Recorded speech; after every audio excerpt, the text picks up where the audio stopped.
Hello friends. Did you know that nearly 80% of those who watch my videos aren't subscribed? If you enjoy the content, I'd truly appreciate it if you hit that subscribe button. It helps a lot. Also, don't forget to leave a like and share your thoughts in the comments. Your interaction not only supports the channel's growth, but also helps these stories reach more people. Thank you all for being here. By the way, where are you watching from? Let me know in the comments.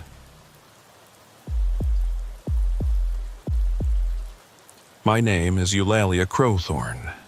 After 15 years as a 911 dispatcher, I thought I'd heard everything. I was wrong.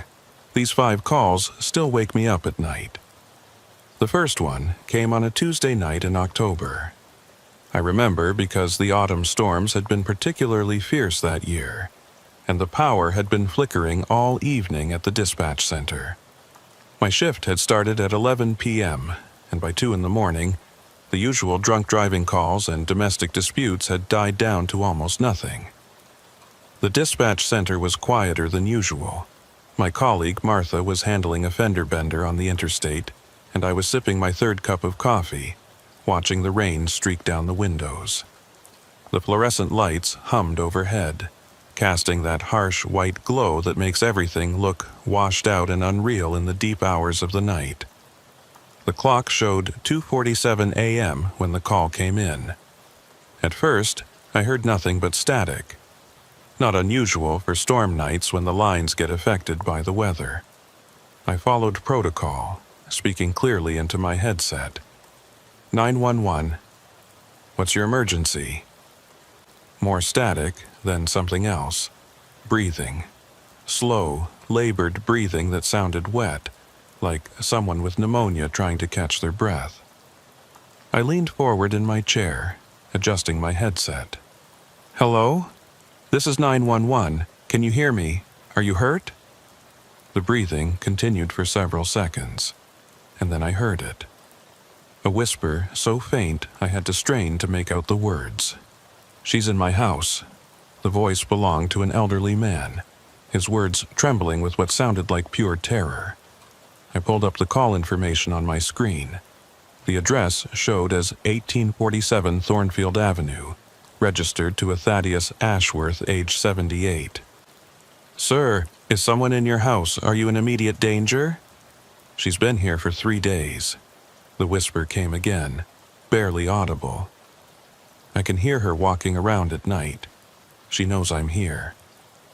I typed quickly, flagging the call as a potential home invasion. Mr. Ashworth, where are you right now? Are you somewhere safe? Bedroom closet, 2nd floor. She's downstairs now. I can hear her in the kitchen. My training kicked in. I kept my voice calm and steady, though something about his tone made the hair on the back of my neck stand up. I'd handled countless home invasion calls, but this felt different somehow. I'm dispatching officers to your location right now, Mr. Ashworth. Stay on the line with me. Can you tell me anything about this person? Do you know who she is? There was a long pause. I could hear his breathing, shallow and quick now. When he spoke again, his voice was even fainter. She looks like Margaret. Who's Margaret, Mr. Ashworth? My wife. She looks exactly like my wife. I felt a chill run down my spine. I pulled up more information on the address. Property records showed Thaddeus Ashworth as the sole owner. No Margaret Ashworth in the current records. Mr. Ashworth, where's your wife now?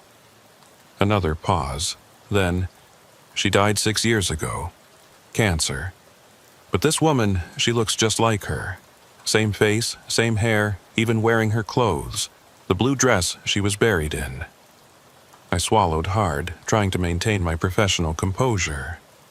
Sometimes, elderly people experiencing trauma or medical episodes could have hallucinations. I needed to keep him calm until help arrived. Mr. Ashworth, have you taken any medication today? Are you on any prescriptions? I'm not crazy, he whispered urgently. I know how it sounds, but she's real. She's been coming into my house for 3 days. I've seen her. She stands at the foot of my bed at night, just watching me. She doesn't speak. She just stares. I checked the dispatch screen. Officer Barnabas Kettlewell was 8 minutes out. I typed an update, adding a wellness check flag to the call. Help is on the way, Mr. Ashworth. Just stay where you are and keep quiet. Can you lock the closet door from the inside? Yes, it's locked. But she has keys. She has Margaret's keys. How does she have Margaret's keys? I buried them with her. The emotion in his voice was raw, genuine. Whatever was happening, he truly believed what he was telling me. I'd learned to distinguish between attention seekers and people in genuine distress, and Thaddeus Ashworth was terrified.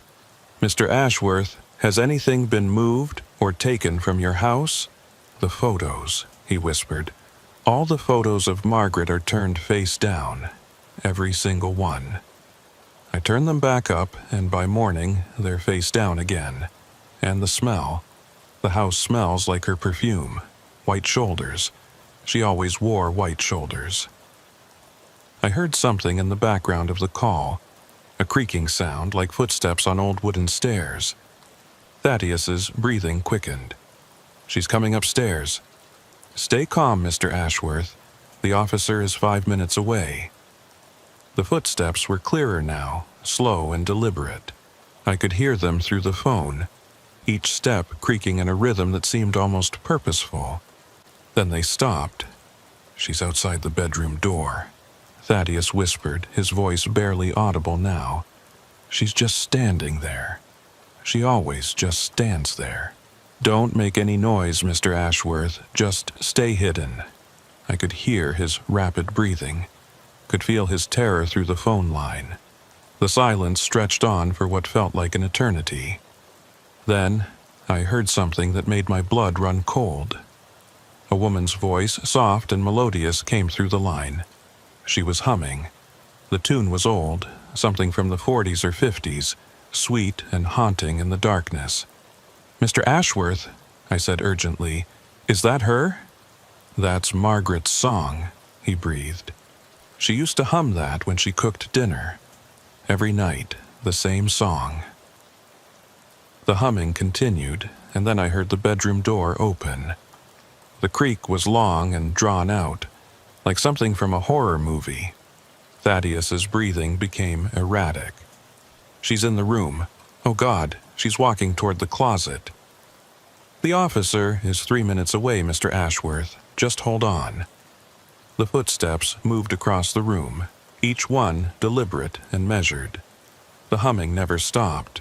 It grew louder as whatever was making the sound approached the closet.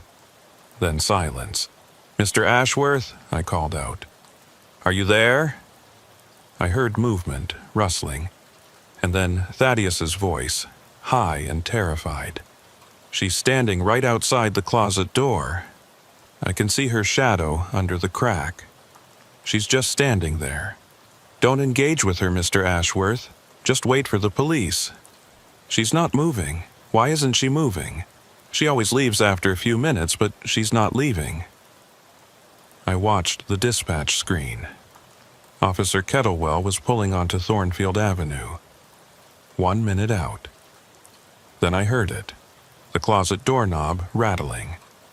Slow at first, then more insistent. She's trying to get in. Thaddeus's whisper became a terrified hiss. The lock won't hold. These old locks, they're not strong. The officer is pulling up now, Mr. Ashworth. He's at your house. The rattling stopped. The humming stopped. Everything went quiet except for Thaddeus's labored breathing. She stopped, he whispered. She's never done that before. She always leaves when she can't get in. But she stopped. I heard Officer Kettlewell's voice through the radio. Dispatch, I'm at 1847 Thornfield. Front door is wide open, entering the premises. Mr. Ashworth, the officer's in your house. You're safe now. But Thaddeus wasn't listening to me anymore. I could hear him muttering something. A prayer, maybe, or just the ramblings of a terrified old man. She's still there. I know she's still there. She's waiting." Through the phone, I heard Officer Kettlewell calling out. "Police, is anyone here? Mr. Ashworth?" "We're upstairs," I said into the radio. "Bedroom closet, second floor. Approach with caution." I heard Kettlewell's footsteps on the stairs, heavy and authoritative. Then his voice, closer now. "Mr. Ashworth, this is Officer Kettlewell. Are you all right, sir?" There was a pause. Then I heard the closet door open. Thaddeus's voice, shaky but relieved. "Officer, thank God. Did you see her? The woman? She was just here." "Sir, I need you to come with me. Let's get you checked out." Through the radio, Kettlewell's voice came through. "Dispatch, I have Mr. Ashworth. He's unharmed but disoriented, requesting medical evaluation." "Copy that," I responded. "Medical en route." But I could still hear Thaddeus in the background, insisting. "She was here. Right here." "Didn't you see her when you came up? She had to pass you on the stairs." "Sir, I didn't see anyone. The house was empty when I arrived." No, that's impossible. She was right here, right outside this door." I stayed on the line as Officer Kettlewell escorted Thaddeus downstairs. I could hear them moving through the house, Thaddeus pointing out the overturned pictures, insisting about the perfume smell. Kettlewell was patient, professional, but I could hear the skepticism in his voice. Then Thaddeus said something that made everyone pause. "Check the kitchen." "She was in the kitchen when I called. She left something in the kitchen." I heard them move to the kitchen. Then silence. A long, uncomfortable silence. "What the hell?" Kettlewell's voice no longer skeptical. "What is it, officer?" I asked through the radio. "Dispatch, you need to see this. There's a photograph on the kitchen table. Old photograph, looks like from the 60s. It's a woman in a blue dress." Thaddeus's voice trembling. "That's Margaret. That's my wife. But that photo was in her casket. I put it in her casket myself. How is it here?" And then, just as I was about to respond, I heard something that still haunts me. Through Thaddeus's phone, which was still connected, still in the bedroom closet where he'd dropped it, came the sound of humming. That same melodious, haunting tune. The humming was coming from inside the closet. The humming from the closet stopped abruptly when Officer Kettlewell ran back upstairs. I stayed on the line, my hands trembling as I listened to the chaos unfolding at the Ashworth residence. Through the radio, I could hear Kettlewell's heavy breathing as he searched the bedroom again. "There's no one here," he reported, his voice tight with confusion. "The closet's empty. I'm checking the whole room again." Thaddeus's voice came through, high and agitated. "She was there. You heard it too, didn't you, the humming?" "Sir, please calm down. Let's go back downstairs." I updated the report while listening to them move through the house. The paramedics had arrived, and I could hear them talking to Thaddeus, checking his vitals. His blood pressure was elevated, but otherwise, he seemed physically fine. They recommended he come to the hospital for observation, but he refused. "I'm not leaving my house," he insisted. "What if she comes back?" Officer Kettlewell stayed at the scene for another hour. He walked through every room, checked every window and door. Everything was secure. No signs of forced entry. No evidence anyone had been in the house except for Thaddeus himself. And that photograph. "Dispatch," Kettlewell radioed to me privately. "I'm going to bag this photo as evidence. Something's not right here. The old man swears this picture was buried with his wife 6 years ago." "Copy that. Are you requesting additional units?" "Negative. But I'm going to have a word with the neighbors, see if anyone's noticed anything unusual." I listened as Kettlewell knocked on doors, despite the late hour. Most neighbors didn't answer, but Prudence Weatherby from across the street came to her door. She was in her 70s, had lived in the neighborhood for 40 years, she said. She knew the Ashworths well.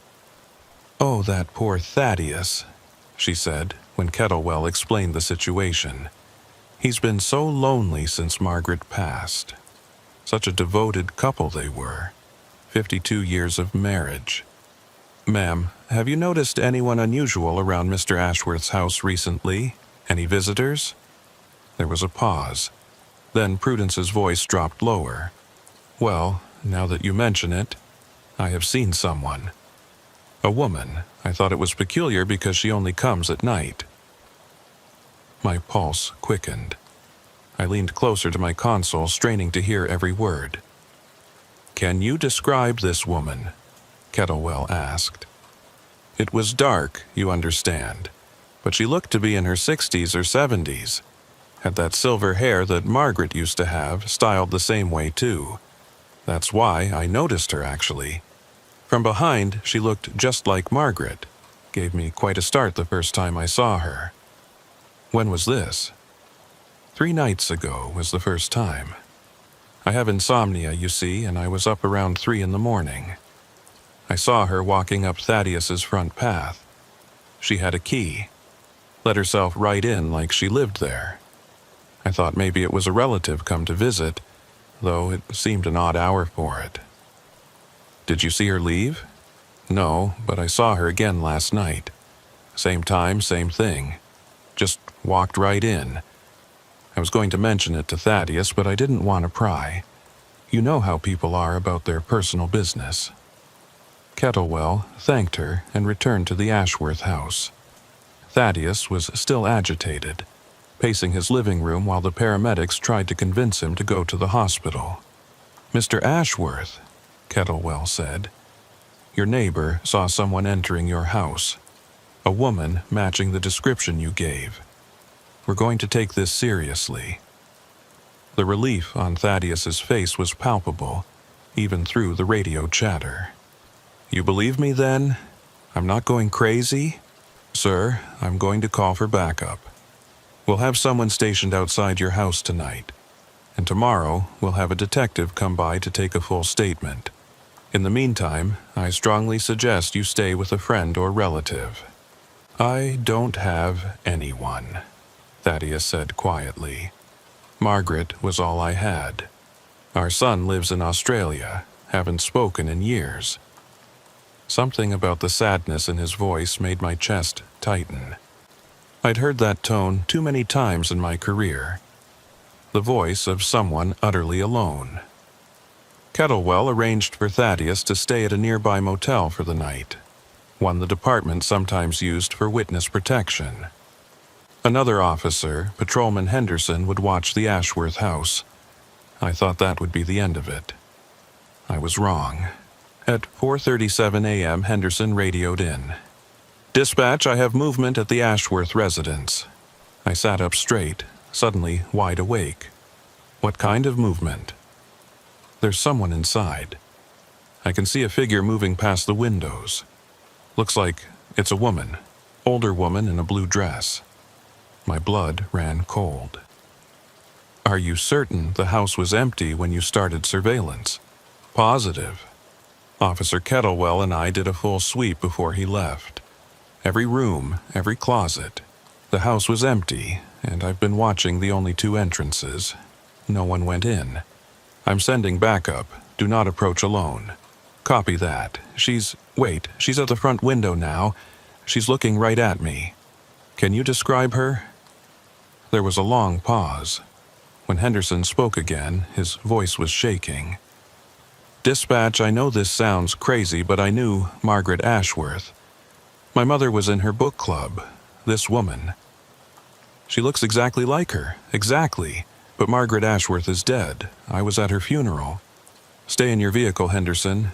Backup is en route." But Henderson was already getting out of his car. I could hear his door open. I'm going to approach. Maybe it's a relative, or, "Henderson, wait for backup." But he was already walking toward the house. I could hear his footsteps on the wet pavement, his breathing heavy in the radio. "The front door is opening," he reported. She's standing in the doorway. She's smiling at me. Henderson, do not approach any further. She's beckoning me inside. She wants me to come in. Negative. Stay where you are. I heard him stop walking. There was silence for a moment. Then Henderson's voice, barely a whisper. Her eyes. There's something wrong with her eyes. They're all white. No pupils, no iris, just white. Get back to your vehicle now.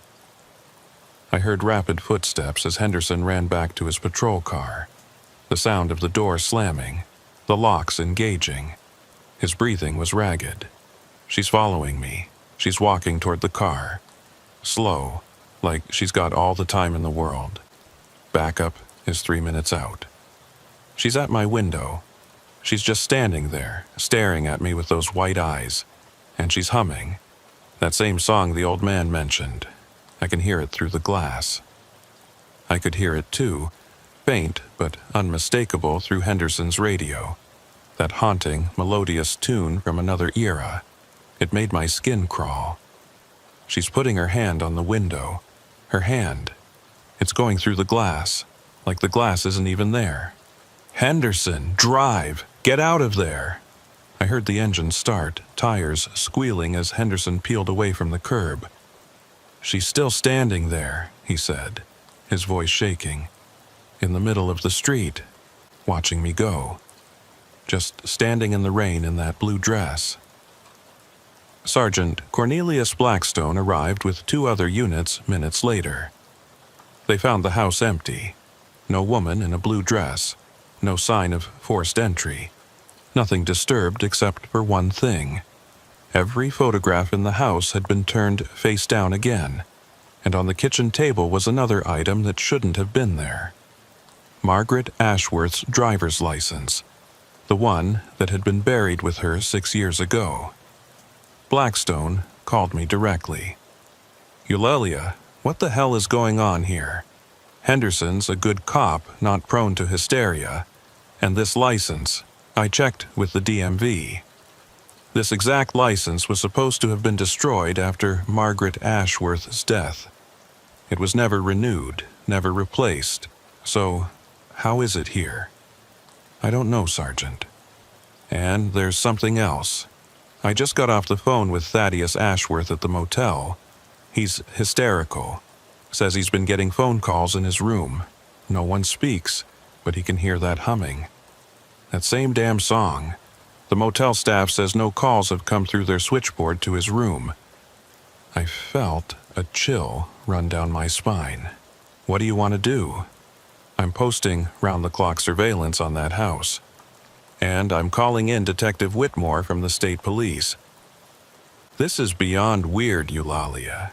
In 30 years on the force, I've never seen anything like this. The rest of my shift passed in a blur. I couldn't stop thinking about Thaddeus Ashworth alone in that motel room, terrified of a woman who looked like his dead wife. I couldn't stop hearing that humming in my head. When my shift ended at 7 a.m., I should have gone home. Should have gone to bed and forgotten about the whole thing. But I didn't. Instead, I drove to Thornfield Avenue. I don't know what I expected to find. The house looked normal in the morning light.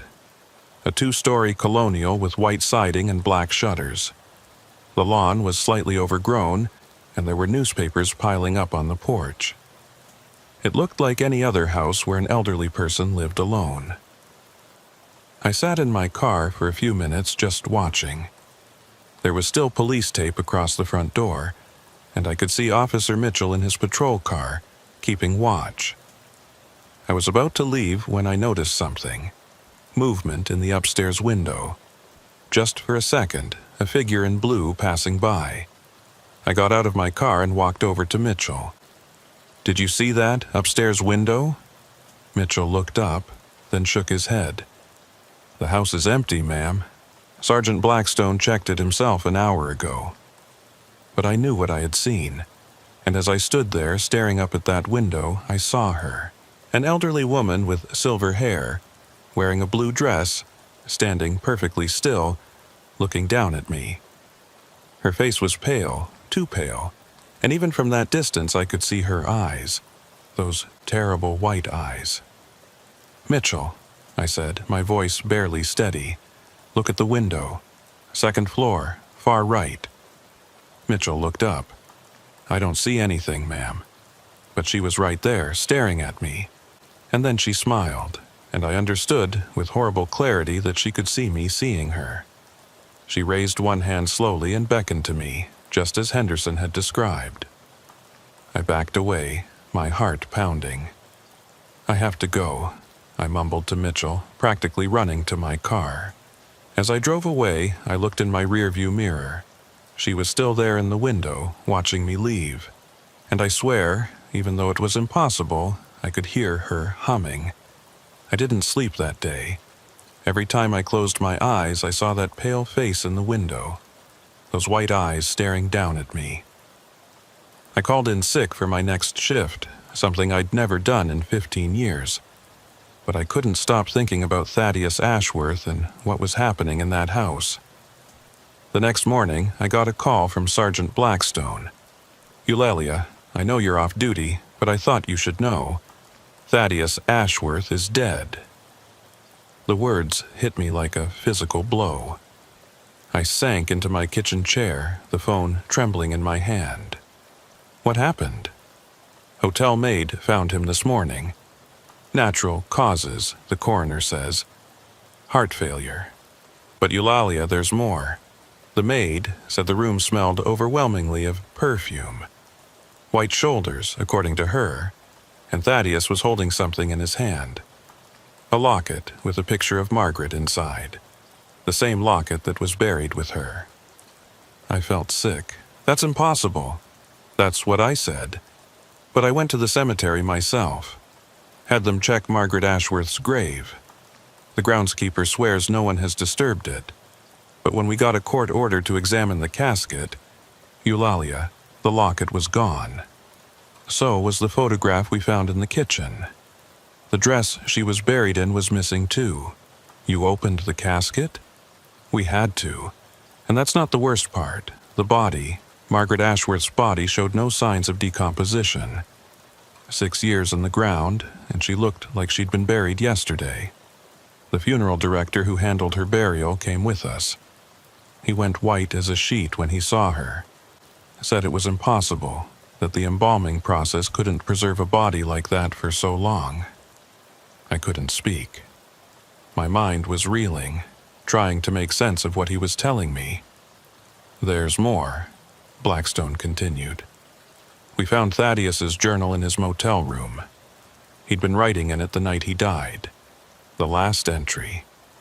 I'll read it to you." I heard papers rustling, then Blackstone's voice reading Thaddeus's words. "She came to me tonight. Not in a dream, but here, in this room. She sat on the edge of my bed, just like she used to when she was alive. She told me she'd been trying to come home for 6 years, but something was holding her back. She said she was cold, so cold in the ground, and lonely. She said she missed me. She said she forgave me. I don't know what she meant. Forgave me for what? She reached out to touch my face, and her hand was like ice. But it was her, my Margaret. She said she was taking me with her this time, that we'd be together again. I'm not afraid anymore. I can hear her humming in the darkness. Our song, the one we danced to at our wedding. I'm ready to go with her." Blackstone stopped reading. That was it. He died sometime after writing that. What did he mean she forgave him? We did some digging into the Ashworths' history. Turns out, Thaddeus had been having an affair in the months before Margaret's cancer diagnosis. A woman named Patricia Henley.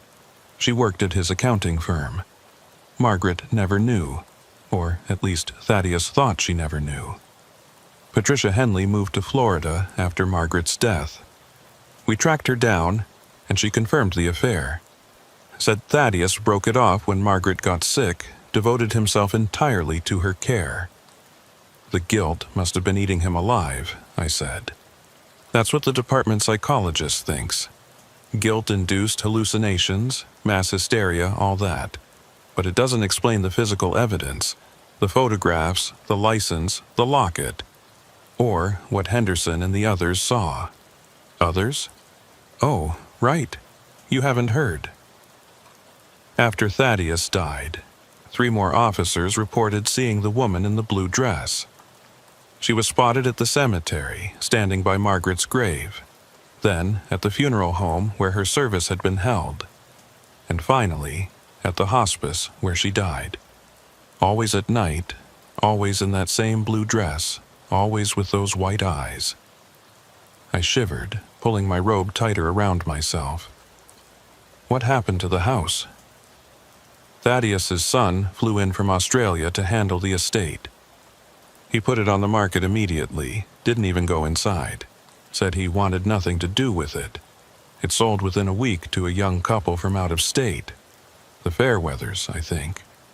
And they haven't reported anything unusual? Not yet, but Eulalia, there's something I didn't tell you. Something I didn't put in the official report. His voice dropped lower, and I had to strain to hear him. The night after Thaddeus died, I went back to the house alone. I don't know why. Call it cop instinct or just morbid curiosity. I let myself in with the key we'd gotten from Thaddeus. The house was dark, empty, but when I went upstairs to the bedroom, I found something. He paused, and I could hear him taking a deep breath. There was a message written on the bedroom mirror in what looked like lipstick, red lipstick. It said, "Till death do us part" was never enough. And beneath it was a phone number. Whose number? That's the thing. I called it from my cell phone. It rang 3 times, then someone picked up. I heard that humming, that same song, for about 10 seconds. Then a woman's voice, clear as day, said, "He's with me now. We're together. Stop looking for us." And the line went dead. Did you trace the number? I tried. It didn't exist. The phone company had no record of it. It was like it had never been assigned to anyone. But Eulalia, I recognized that voice. It sounded exactly like Margaret Ashworth. I'd met her several times when she was alive at community events. It was her voice. We sat in silence for a moment, both of us grappling with the impossibility of what we'd experienced. "The new owners?" I finally asked. "They really haven't noticed anything?" "Not that they've reported. They moved in last month, seem happy enough, but what?" "Prudence Weatherby, the neighbor. She called me yesterday. Said she's seen someone visiting the house at night. A woman in a blue dress, but when she mentioned it to the new owners, they looked at her like she was crazy. They said no one visits them at night." I thought about those white eyes, that beckoning hand, and shuddered. Maybe she's not visiting them. Maybe she never left.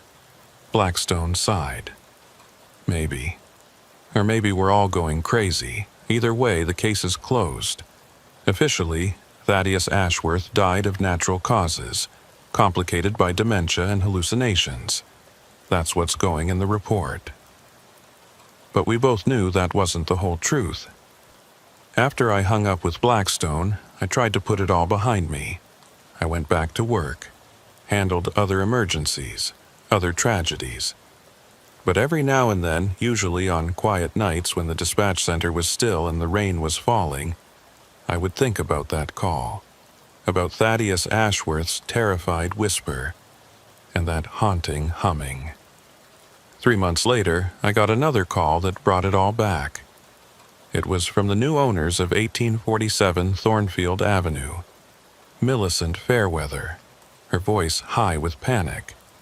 "There's someone in my house. My husband is out of town, and there's someone in my house."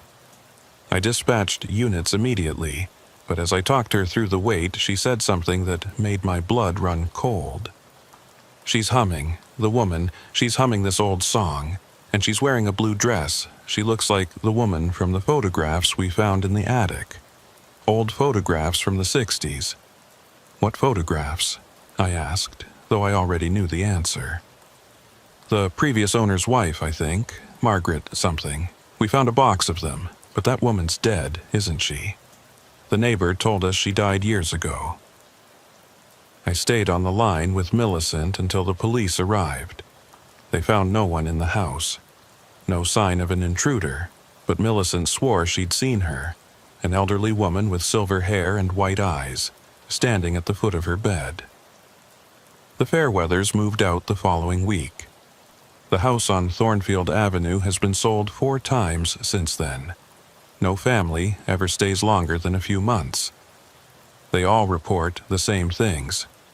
The smell of White Shoulder's perfume, photographs turned face down, and glimpses of a woman in a blue dress with white eyes. Some hear the humming. Others find objects that shouldn't be there. Things that belonged to Margaret Ashworth. Things that should be 6 feet underground.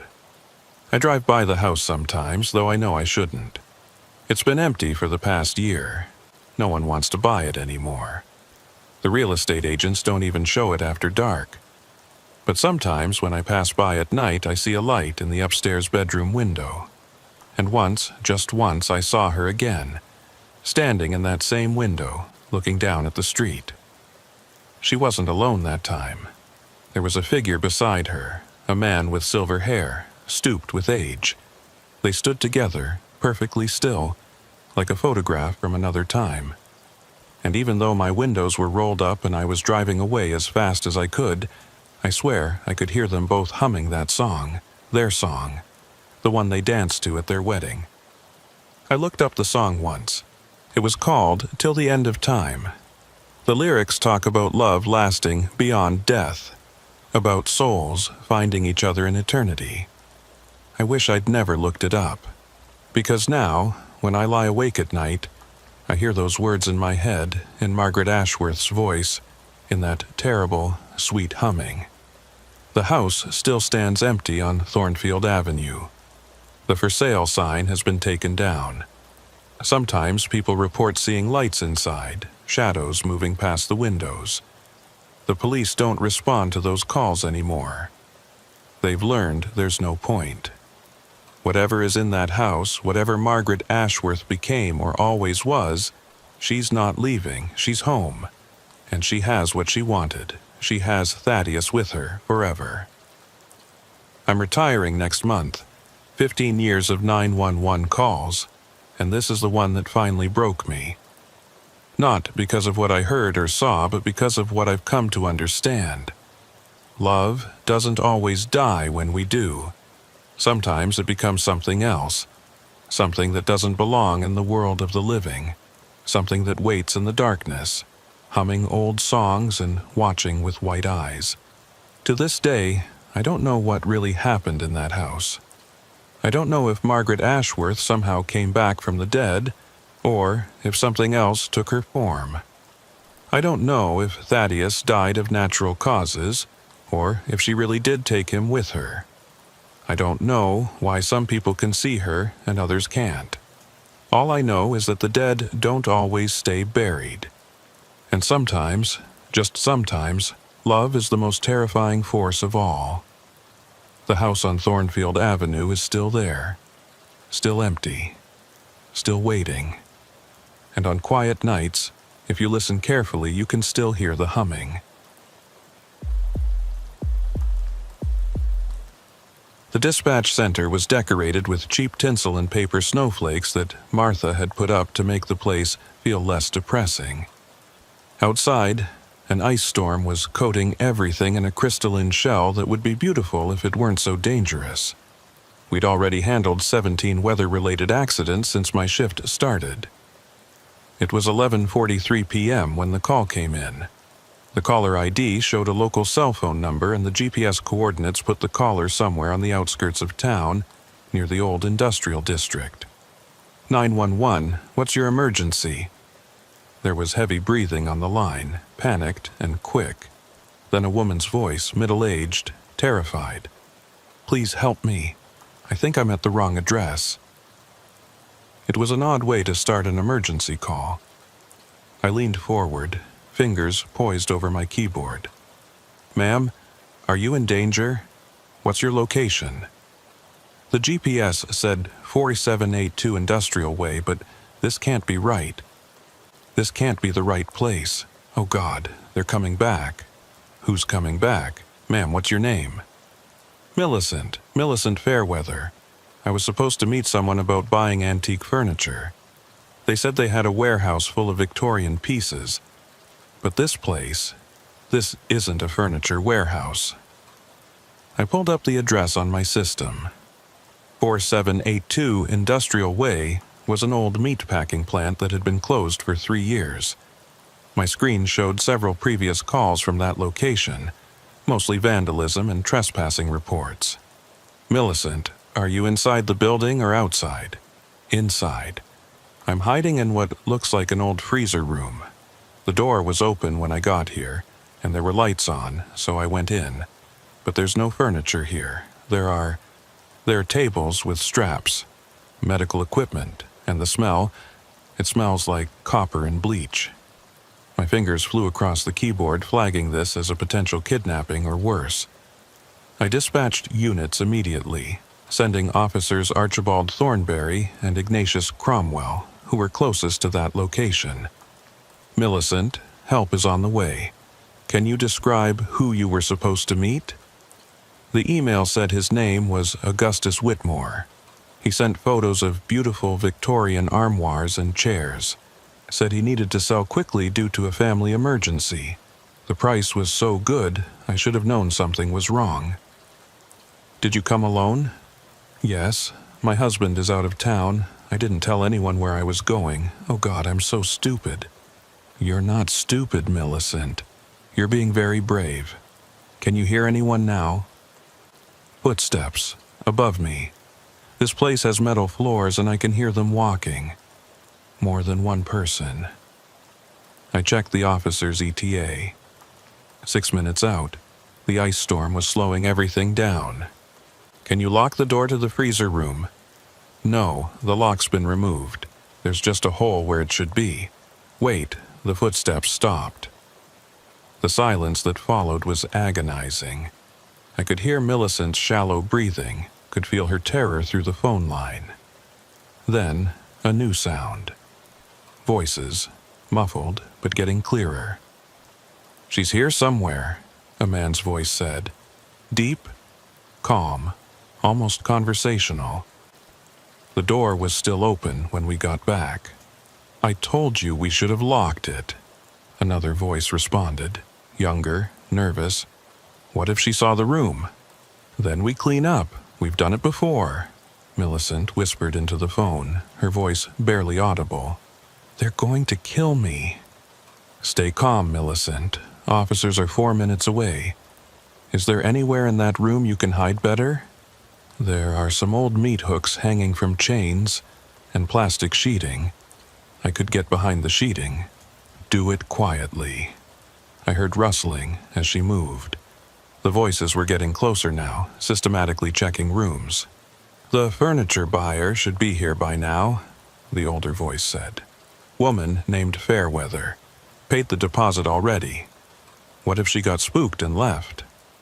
Her car's still outside, that nice Lexus. She's here. My blood ran cold. They knew she was there. They were hunting her. Millicent, I whispered, even though I knew they couldn't hear me through her phone. Stay absolutely still. A door creaked open. Not the freezer room door, but close. The next room, maybe. Check the freezer, the older voice commanded. Footsteps approached. I could hear Millicent holding her breath. The door to the freezer room opened slowly, the hinges screaming in protest. Dark in here, the younger voice said. Hand me that flashlight. A beam of light cut through the darkness. I could hear it swinging back and forth, searching. Millicent remained silent, but her breathing through the phone was quick and terrified. Looks empty, the younger voice said. Check behind the plastic. The footsteps came closer. The plastic rustled. Officers are 2 minutes out, Millicent, I said, though I knew she couldn't respond. Then, suddenly, Millicent screamed. There was a struggle. the phone clattering to the floor. "Well, well," the older voice said, now clear as day. "Mrs. Fairweather, I presume. You're early for your appointment." "Please," Millicent sobbed. "I just wanted to buy furniture. I'll leave. I won't tell anyone." "Oh, but you've seen too much, haven't you? Seen our special room. Not many people get to see that room and leave. I didn't see anything. I don't know what you're talking about." "Lying doesn't become you, Mrs. Fairweather. You know what we do here. You figured it out. Smart woman like you, driving a nice car, living in that beautiful house on Maple Street." They knew where she lived. They'd researched her. "Officers on scene," came Thornberry's voice through my radio. "Approaching the building now." But inside, the conversation continued, picked up by Millicent's phone on the floor. "Here's what's going to happen," the older voice said. "You're going to come with us.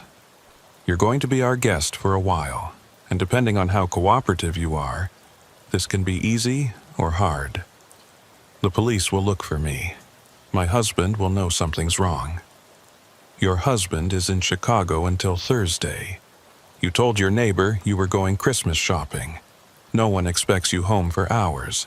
By then, you'll be long gone." Suddenly, there was a loud bang, the front door of the building being forced open. "Police! Anyone in here?" The change was immediate. Cursing from the two men, rapid footsteps, Millicent screaming for help. "In here! Help me! In the freezer!" Through both the phone and the radio, I heard the chaos that followed. Officers shouting commands, footsteps running in different directions, doors slamming, then gunshots. 3 of them, sharp and terrifying even through the phone. "Shots fired! Shots fired!" Cromwell's voice on the radio. "1 suspect down, 1 fleeing on foot toward the rear exit." "Millicent?" I called into the phone, but there was no response. I could hear commotion, voices, but couldn't make out words. Finally, Thornberry's voice came through the radio. "Dispatch, we have the victim. She's safe, unharmed, but shaken. We need medical to check her out." Relief flooded through me. "Copy that. Medical en route. What about the suspects?" "1 in custody with a gunshot wound to the shoulder. The other escaped into the industrial complex. We need additional units for a search." I coordinated the response, sending every available unit to set up a perimeter. The K9 unit was called in, and within minutes, the entire industrial district was locked down. 30 minutes later, Thornberry called me directly. "Eulalia, you need to know what we found here." His voice was grim, shaken in a way I'd never heard from the 20-year veteran. "What is it?" "That special room Mrs. Fairweather mentioned. It's a torture chamber. Professional setup, medical equipment, recording devices, the works, and there's a freezer in the back with evidence of at least 4 victims." My stomach turned. 4 victims? Maybe more. The coroner's on the way. But Eulalia, there's something else. We found a list. Names, addresses, phone numbers. All women, all wealthy, all lured here with various online scams. Antiques, estate sales, charity donations. Mrs. Fairweather was next on the list. Did you catch the second suspect? Not yet, but we will. The one we shot is talking, trying to make a deal. Says the other guy, Augustus Whitmore, is the real killer. Says he was just hired help. I thought about Millicent Fairweather, how close she'd come to being victim number 5. Or higher, if there were more they hadn't found yet. The search for Augustus Whitmore continued through the night. I stayed on dispatch, coordinating units as they swept through the industrial district. The ice storm had turned the abandoned buildings into a frozen maze, making the search treacherous and slow. At 1:15 a.m., my supervisor, Constance Holloway, came to relieve me, but I couldn't leave, not until we found him. Millicent Fairweather was safe at the hospital, but knowing that monster was still out there made my skin crawl. "You did good work tonight, Eulalia," Constance said, placing a hand on my shoulder. "Fairweather is alive because of you." But I couldn't shake the feeling that we were missing something. I pulled up the recording of Millicent's call, listening again to those voices. The older one, supposedly Augustus Whitmore, had been so calm, so methodical. This wasn't his first time. The younger one, now identified as Leopold Crane, was nervous, inexperienced. But Whitmore, he was a professional. At 2:37 a.m., Officer Cromwell radioed in. "Dispatch, we found something. Building 7, the old Brackenridge Textiles factory. There's fresh blood on the snow leading inside. Could be Whitmore's injured from climbing fences," Thornberry added. "We're going in." I listened as they entered the building, their footsteps echoing in the vast empty space. The textile factory had been closed for a decade, its machinery left to rust in the darkness. "Blood trail leads upstairs," Cromwell reported. "Stairs look unstable." "Proceed with caution," Constance advised. The next few minutes were tense. I could hear them climbing, the old stairs groaning under their weight. Then, suddenly, a crash. "The stairs collapsed!" Thornberry's voice urgent. "Cromwell fell through. He's okay, but we're cut off from the upper floor." "I'll circle around," Cromwell said. "There might be another way up from the north side." As Cromwell searched for another route, something bothered me. I pulled up the property records for the textile factory. The building had been purchased 6 months ago by a company called Whitmore Holdings, LLC. My blood ran cold. "Constance," I said urgently, "Whitmore owns this building. This could be a trap." Before she could respond, we heard it through the radio. A voice, calm and cultured, coming from somewhere above Thornberry. "Officers, welcome to my establishment. I'm afraid you've walked into a rather precarious situation." "Augustus Whitmore," Thornberry said. "Come down with your hands visible." "I think not, Officer Thornberry. Yes, I know your name. I know all of you. I've been listening to your radio chatter all night. Quite thrilling, really." A chill ran down my spine. He'd been monitoring our communications. "The building is surrounded, Whitmore. There's no way out." "Oh, but there is. You see, I've owned this building for quite some time, made some modifications. Did you know there are tunnels connecting all these old factories? Built during Prohibition for smuggling liquor. Very convenient for someone in my line of work." "He's stalling," Constance said. "All units, check for tunnel entrances. Focus on basements and sublevels." But Whitmore wasn't done talking. "Tell me, Officer Thornberry, did you find my collection at the meatpacking plant? I'm quite proud of it. Each piece carefully selected. Each story meticulously documented." "You're sick," Thornberry spat. "Sick? No, officer. I'm a connoisseur. Do you know how boring retirement can be for a man of intelligence? I needed a hobby, something challenging. Murdering women is not a hobby. Not murder, art. Each one was a masterpiece of planning and execution. Take Mrs. Fairweather, for instance. Studied her for weeks. Her routines, her interests, her weaknesses. Victorian furniture. She couldn't resist a good deal on Victorian furniture." Through the radio, I could hear movement. Whitmore was walking, his footsteps echoing on the metal floor above. "But she spoiled it," he continued, his voice taking on an edge of anger. "Arrived too early. Saw things she shouldn't have. Forced me to improvise. I hate improvising." "Where are the other victims, Whitmore?" Thornberry demanded. "The families deserve closure." Families.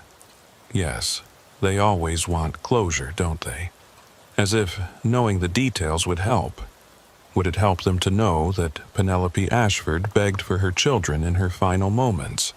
or that Gertrude Blackwell offered me her entire fortune. Would those details provide closure, officer? I was typing frantically, cross-referencing the names he'd mentioned with missing persons reports. Penelope Ashford, disappeared 3 months ago. Gertrude Blackwell, 6 weeks ago. Both wealthy women who'd vanished without a trace. Got him! Cromwell's voice suddenly burst through the radio. Basement level, heading for a tunnel entrance. The pursuit was on. I could hear running footsteps, shouts, the chaos of the chase through the frozen industrial complex. Units converged from all directions, following Cromwell's updates as he pursued Whitmore through the underground passages. He's heading east, toward the river. The tunnels led to the old dock district, I realized. If Whitmore reached the docks, he could disappear into the maze of warehouses and shipping containers. Cut him off at Pier 7, Constance commanded. All units converge on the dock district. For 10 agonizing minutes, the chase continued. Then silence. We lost him, Cromwell finally reported, breathing heavily. The tunnel splits in 3 directions down here. No way to know which way he went. But then, unexpectedly, my phone rang. Not the emergency line, my personal cell phone, unknown number. Hello? Miss Crowthorne, isn't it? The dispatcher? My blood turned to ice. It was Whitmore's voice. How did you get this number? Oh, I have my ways. You did excellent work tonight, by the way. Very professional, very calm. I admire that in a woman. I signaled frantically to Constance, who immediately began tracing the call. What do you want? Just a chat. You see, I'm something of a fan of yours. 15 years on the job, never missed a shift until tonight's little drama. Recently saw that woman in the window at the Ashworth house, didn't you? Oh, yes, I know about that too. I make it my business to know interesting things about interesting people. You're insane. Sanity is subjective, Miss Crowthorne. But I called to give you a gift, a bit of information. You see Leopold, my erstwhile assistant, currently bleeding in your custody. He's not who he says he is. What do you mean? Check his fingerprints against your military database, specifically deceased military personnel. You'll find he died in Afghanistan 3 years ago. The real Leopold Crane, anyway. The man you have is someone else entirely. Someone with their own collection, their own methods. Someone who was using me as much as I was using him. You're lying. Am I? Tell me, has he asked for a lawyer yet? Or is he still playing the scared accomplice trying to make a deal? He's quite good at playing roles, almost as good as me. The line went dead. I immediately relayed the information to Constance, who contacted the hospital where Leopold Crane was being treated. 15 minutes later, we got the call. The man claiming to be Leopold Crane had escaped. He'd killed a guard, stolen his uniform, and walked out of the hospital. The fingerprints we'd taken were indeed a match for a soldier who died 3 years ago. How is that possible? Thornberry asked over the radio. But I knew. We all knew. We weren't dealing with one killer. We were dealing with 2. And now both were free. The real horror of that night wasn't just what we'd found in the meatpacking plant. It was the realization that there was a network of these monsters working together, sharing resources, sharing victims. The list we'd found wasn't just Whitmore's list. It was a catalog, a menu that multiple killers were selecting from. Millicent Fairweather had survived not 1 predator, but 2. And somewhere out there in the frozen night, both of them were still hunting. The investigation that followed revealed a nightmare beyond our worst fears. The FBI took over the case within 48 hours, but I remained involved as a witness and consultant. What we uncovered still keeps me awake at night. The man posing as Leopold Crane was never identified. His DNA matched no database, his face recognition came up empty. He was a ghost, someone who had perfected the art of becoming other people. The real Leopold Crane's identity had been stolen posthumously, his military records somehow accessed and duplicated. Augustus Whitmore vanished completely. The tunnels led to 17 different exit points throughout the city. By the time we'd mapped them all, he was long gone. His bank accounts were emptied, his properties abandoned. But he left something behind. 3 days after that terrible night, a package arrived at the dispatch center addressed to me. Inside was a leather journal, meticulously kept, documenting 12 victims over 3 years. Not 4 as we'd found, but 12. Each entry included photos, personal details, and descriptions that made me physically ill to read. The final entry was about Millicent Fairweather, but it was incomplete. At the bottom, in elegant handwriting, Whitmore had written, "Interrupted. How disappointing. We'll have to find another Millicent." I turned the journal over to the FBI immediately, but the damage was done. I'd seen those faces, read those names: Penelope Ashford, Gertrude Blackwell, Constance Moorwright, Temperance Aldrich, and 8 others. All women who'd simply responded to the wrong advertisement, gone to the wrong address. Millicent Fairweather moved away 3 months later. I heard from Officer Thornberry that she and her husband relocated to somewhere in Europe. She couldn't stay in a city where every industrial building reminded her of that night. I understood. I couldn't drive through that district anymore without hearing her terrified voice on the phone. The FBI found 2 more kill rooms in abandoned buildings throughout the state. The network Whitmore had hinted at was real. They found evidence of at least 5 individuals working together, sharing hunting grounds, sharing victims. They called themselves the Collectors. But here's what truly haunts me. A year later, I received another call, this time at home, on my landline, at exactly 2:43 a.m. Miss Crowthorne. That cultured voice, calm as ever. Augustus Whitmore. How? I told you I was a fan. Did you receive my journal? The FBI has it. Good. I wanted them to know. Pride, I suppose. My one weakness. Tell me, how is Mrs. Fairweather? I don't know.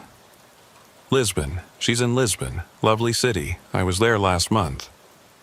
My blood ran cold. If you hurt her, no. She earned her survival. I respect that. I just wanted you to know that I know.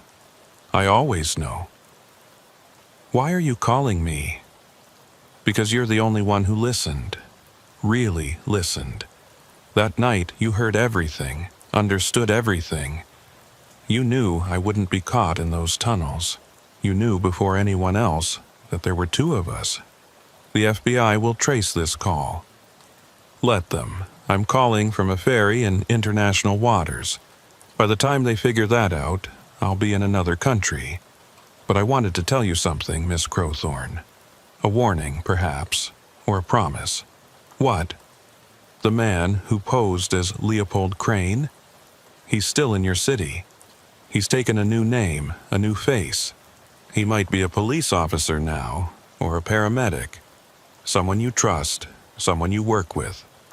He likes to be close to the investigation, you see. Likes to hear the fear firsthand. You're lying. Am I? How do you think we knew your protocol so well? How did we know exactly how long it would take for units to respond? How did I get your personal phone number? Think about it, Miss Crowthorne. Think about who has access to all that information. The line went dead. I reported the call immediately, and the FBI launched an internal investigation of all emergency services personnel. They polygraphed everyone, checked backgrounds, verified identities. They found nothing. But things started happening, small things. Officers would arrive at scenes to find evidence already disturbed.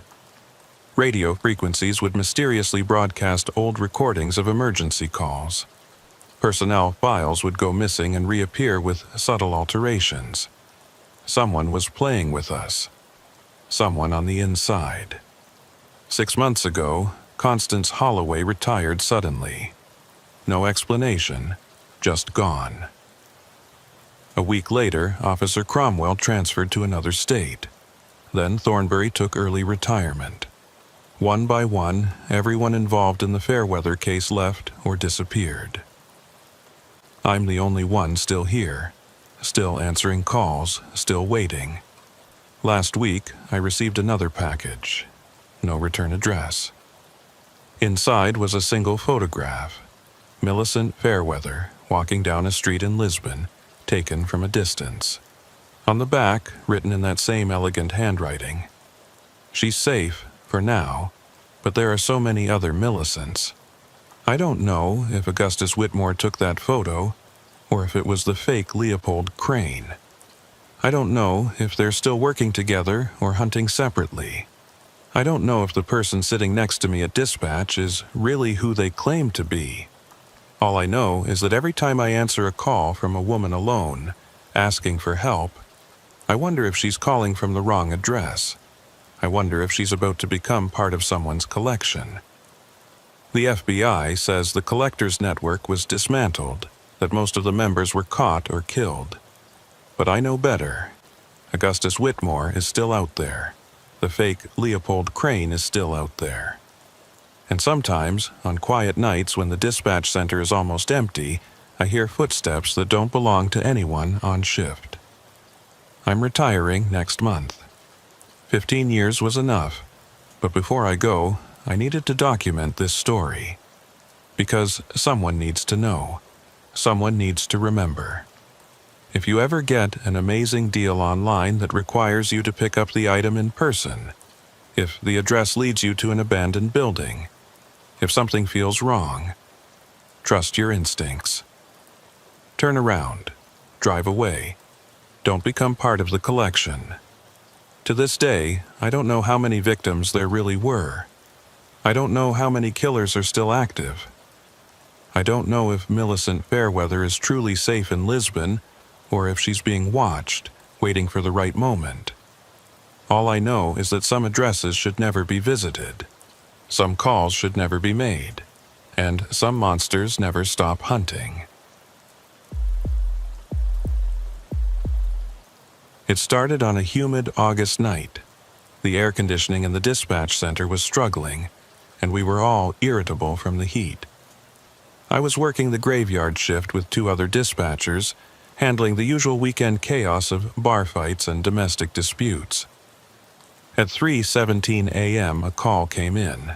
The screen showed it was from a landline registered to Seraphina Ravenscroft, age 34, at 892 Hollow Oak Drive.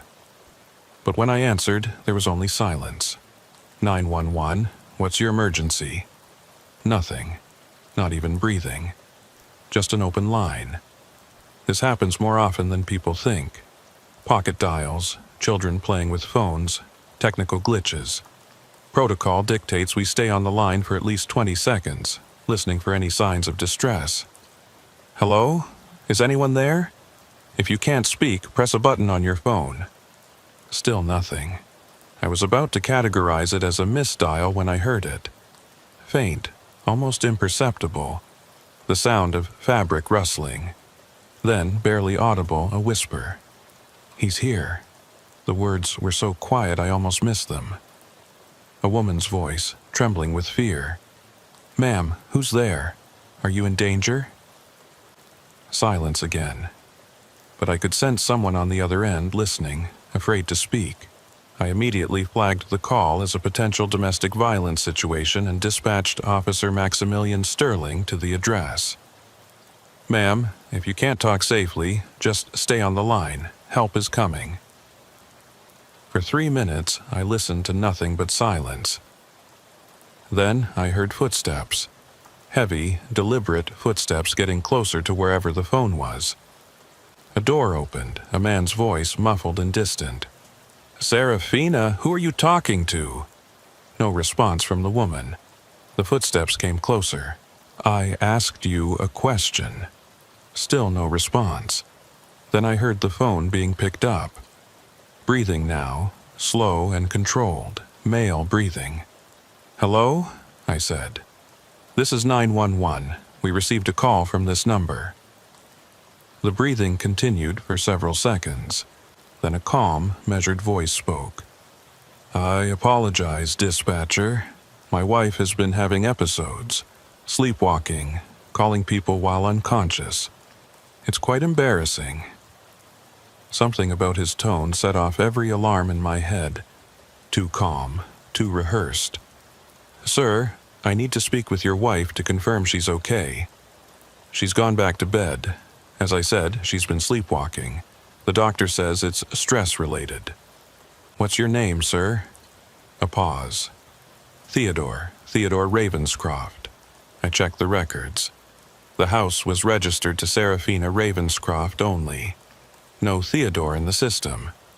"Mr. Ravenscroft, an officer is on the way to do a welfare check. It's standard procedure for silent calls."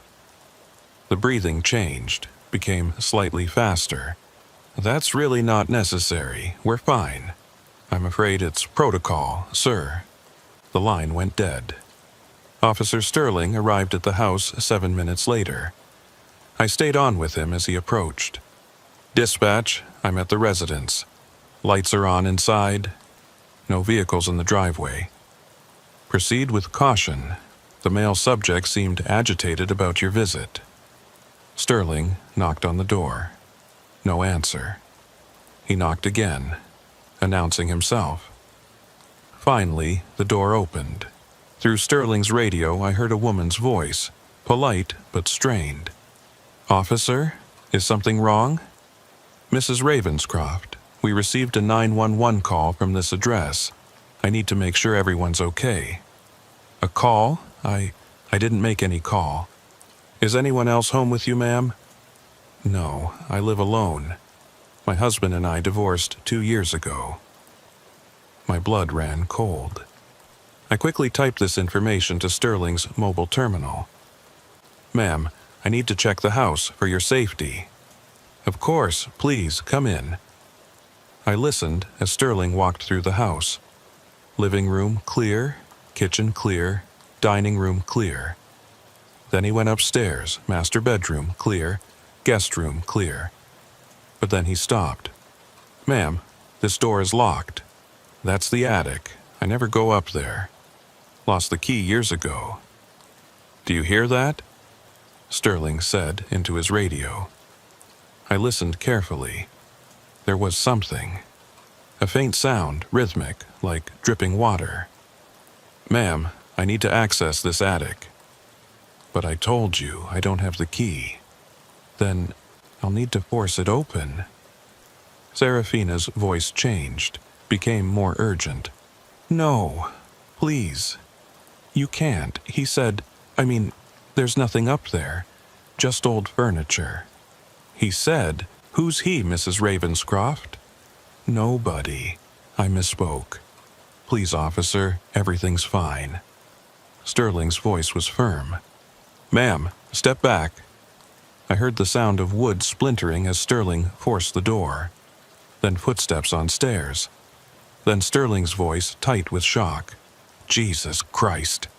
Dispatch, I need backup and medical immediately." "What is it?" "There's someone up here. Male subject, tied to a chair, appears to be badly injured.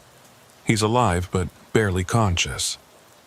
I could hear Serafina in the background sobbing. "I had to. He made me. He said he'd kill us both if I didn't."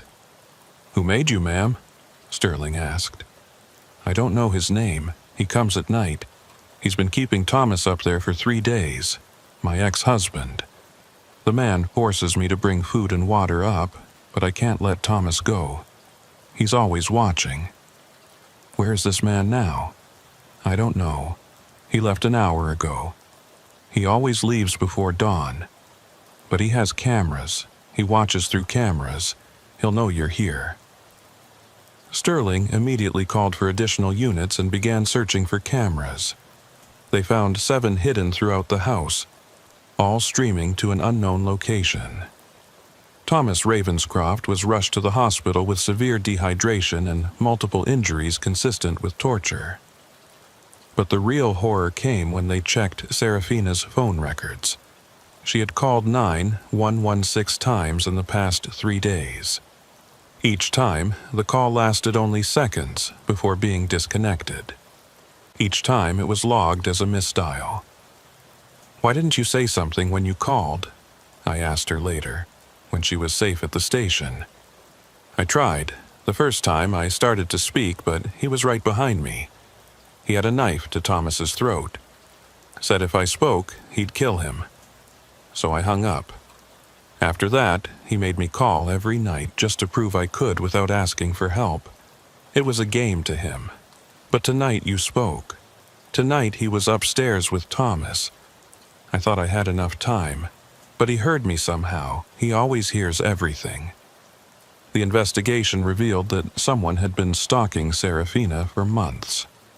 They found holes drilled in her walls, cameras that had been there long before Thomas was kidnapped. The intruder had been living in her house, in the spaces between walls, in the attic, coming and going as he pleased. Detective Horatio Whitmore was assigned to the case. He was a thorough investigator, methodical and patient. He traced the camera feeds to an IP address that bounced through 17 different servers. Whoever this was, they were technologically sophisticated. "This isn't his first time," Whitmore told me.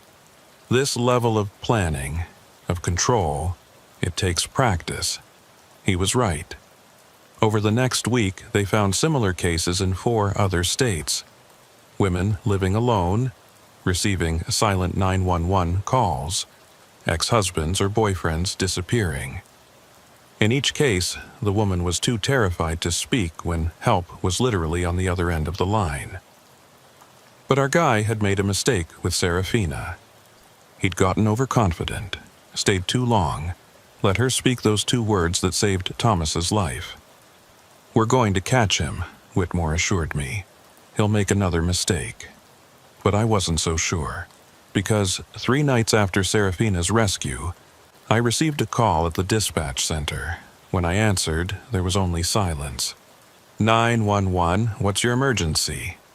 Nothing, just an open line. But I could feel someone there listening. "Hello? Do you need help?" Then a whisper, a male voice, calm and amused. "Hello, Eulalia. You did well with Serafina, but you were lucky. Next time, you won't hear anything at all." The line went dead. I tried to trace it, but it led nowhere. A ghost number that didn't exist. I reported it immediately, and they put surveillance on my house.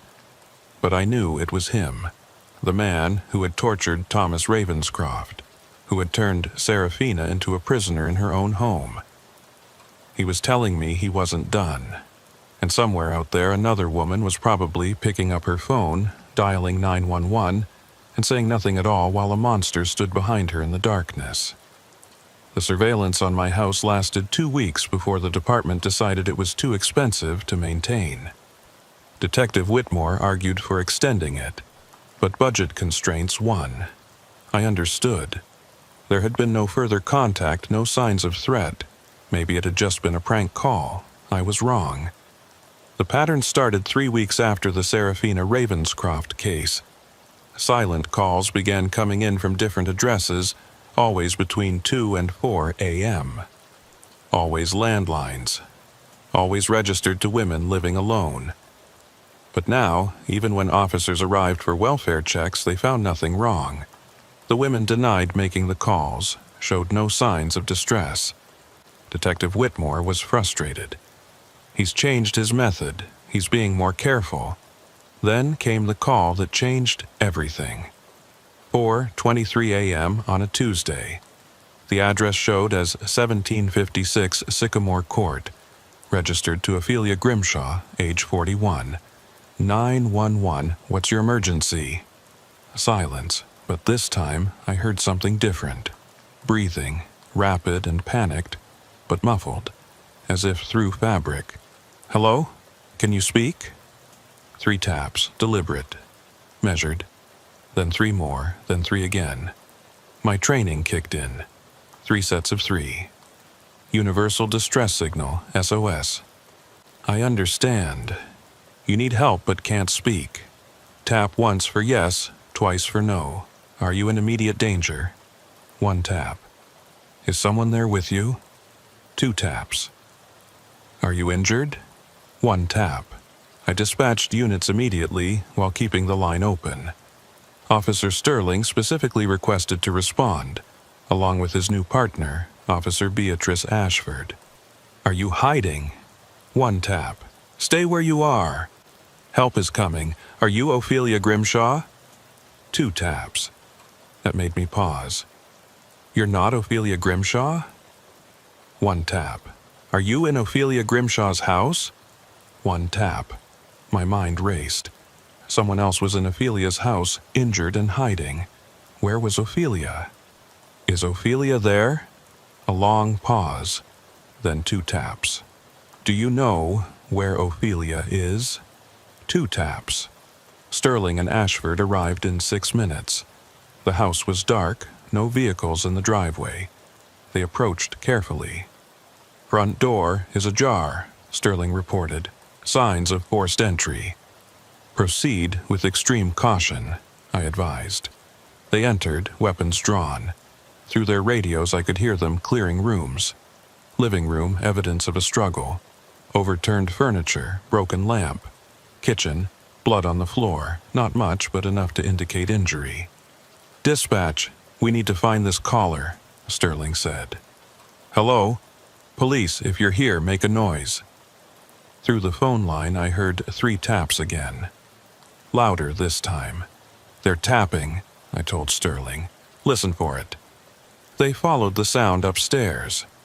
Master bedroom, empty but ransacked. Guest room, clear. Then they found it. A hallway closet, locked from the outside with a chair wedged under the handle. Sterling removed the chair and opened the door. Inside was a woman, mid-30s, with duct tape over her mouth and zip ties on her wrists. She was holding a cell phone, Ophelia's cell phone. Her leg was bleeding from what looked like a knife wound. Ma'am, you're safe now, Ashford said, carefully removing the tape. What's your name? Patricia, the woman gasped. Patricia Henley, I clean houses. This is my client's house, Ophelia Grimshaw. That name, Patricia Henley. Why did I know that name? Where's Ms. Grimshaw? Sterling asked. I don't know. I got here at 3:30 to do my monthly deep clean. I have a key, but when I came in, the house was wrong. Furniture moved, pictures turned backward. Then someone grabbed me from behind, a man. He tied me up, put me in the closet. Said if I made a sound, he'd kill me like he killed the others. Others? That's what he said. Like the others. Then he cut my leg, said it was so I'd remember to stay quiet, but I found Ophelia's phone in the closet. She must have dropped it there. They searched the house thoroughly, but found no sign of Ophelia Grimshaw. Her car was gone, her purse missing. But her bathroom showed signs of a struggle, and there was blood in the bathtub drain. Then I remembered why I knew Patricia Henley's name. She was the woman Thaddeus Ashworth had been having an affair with. The one from my first story, the whispering caller case. The one who moved to Florida. Patricia, I said through Sterling's radio, did you know Thaddeus Ashworth? She went pale. How? How do you know about that? You were involved with him before his wife died. That was years ago. I moved back here 6 months ago to start over. How is this relevant? But I was already pulling up records, cross-referencing names and dates. Patricia Henley had been Ophelia Grimshaw's house cleaner for 4 months. Before that, she'd cleaned for Millicent Fairweather, the woman from the wrong address case. And before that, Detective Whitmore needs to see this, I told Sterling. Patricia Henley has been connected to 3 of our cases. Within an hour, Whitmore had Patricia in interrogation. She wasn't a suspect, but she was clearly a connection. Under questioning, she revealed that she'd been getting strange calls too, silent calls, and sometimes packages with no return address.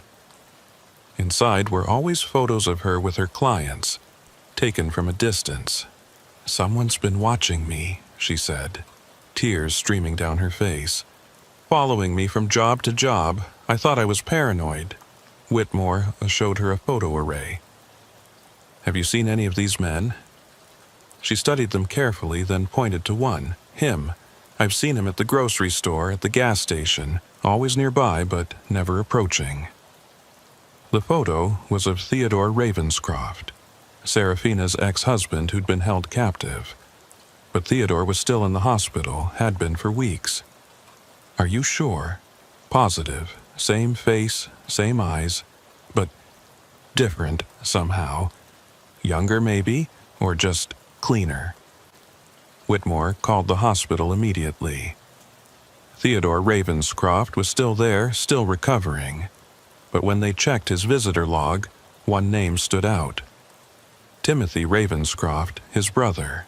"We need to find Timothy Ravenscroft now," Whitmore commanded. The search began immediately. Timothy Ravenscroft, age 39, software engineer, no criminal record. His apartment was empty, looked like it hadn't been lived in for months. His employer said he'd been working remotely for the past year, only communicating via email. But his credit card records told a different story. Purchases of surveillance equipment, lockpicks, zip ties, duct tape, rental payments on storage units throughout the city, and regular purchases at hardware stores near each victim's home. They found Ophelia Grimshaw in one of those storage units. She was alive, but barely. She'd been there for 2 days, tied up, gagged, left in the dark. The unit had been soundproofed. She could have screamed for weeks and no one would have heard her. "He said I was practice," she whispered when she could finally speak. "Practice for something bigger." In the storage unit, they found detailed files on 17 women, photos, schedules, personal information. Patricia Henley was one of them. So was Seraphina Ravenscroft. And so was I. My file was the thickest. Photos of me going to work, leaving work, shopping, at home. Recordings of my voice from dispatch calls. Transcripts of every emergency call I'd handled in the past year. And a note. "She listens to fear all day. I wonder what her own sounds like." "We're putting you in protective custody," Whitmore said. But I refused. "If I disappear, he'll know we're on to him. Use me as bait." It was a stupid, dangerous decision. But I was angry. This man had been stalking me. Stalking innocent women, using my voice as part of his sick research. Every silent call had been him learning, practicing, perfecting his method. They put a tracking device in my car, my phone, even in my jewelry. Officers in unmarked cars followed me everywhere. My house was wired with cameras and alarms. I was never alone, even when I appeared to be. For a week, nothing happened. Then, on a Thursday night, I came home to find my front door unlocked. I knew I'd locked it. My hand went to the panic button in my pocket, but I waited. If he was inside, we needed to catch him. I entered slowly, calling out, "Hello? Anyone there?" Silence. I walked through my house, every nerve on edge. Everything looked normal until I reached my bedroom. On my pillow was a cell phone I didn't recognize. It was ringing. I answered it. "Hello, Eulalia." That same calm voice from before. Timothy Ravenscroft. "Don't bother looking for me. I'm not there. But I wanted you to know I've been in your home. Many times. You really should change your sheets more often." My skin crawled. "What do you want?" "To show you something. Check your closet." I walked to my closet, opened it. Inside, covering every inch of the back wall, were photos. Hundreds of them, all of me, but taken from inside my house, me sleeping, me showering, me getting dressed. Some were weeks old, some were from last night. You see, Eulalia, I've been living with you for months. In your attic, in your walls. You've never been alone. I hit the panic button. Within seconds, I heard sirens approaching. They won't find me, he said. I'm already gone. But I left you presents. Check your attic. Check your basement. Check inside your walls. I've left surprises everywhere. The line went dead. The police spent 12 hours searching my house. What they found still makes me sick to think about. In the attic, a makeshift living space with a mattress, food wrappers, and monitors connected to 23 cameras hidden throughout my home. In the basement walls, they found recording equipment with hundreds of hours of audio. Every phone call I'd made, every conversation I'd had, every moment of my life for the past 6 months had been documented. But the worst discovery was in the space between my bedroom and bathroom walls. They found journals, Timothy Ravenscroft's journals, documenting his obsession not just with me, but with the entire concept of emergency response. Detective Whitmore read excerpts to me, though I wished he hadn't. Subject sleeps an average of 5.3 hours per night. Nightmares frequent, based on movement patterns and vocalizations. Often calls out names from her dispatch calls. The dead speak through her dreams. Another entry. She showered for 43 minutes tonight after handling the suicide call. The water was scalding. She's trying to wash away the voices, but they're inside her now. I understand that feeling. The entries went back 2 years. 2 years. He'd been planning this for 2 years, studying not just me but the entire 911 system. He'd monitored dispatch frequencies, followed emergency vehicles, studied response times and protocols. He knew our system better than some of the people who worked in it. They found evidence linking him to 27 silent calls over the past year.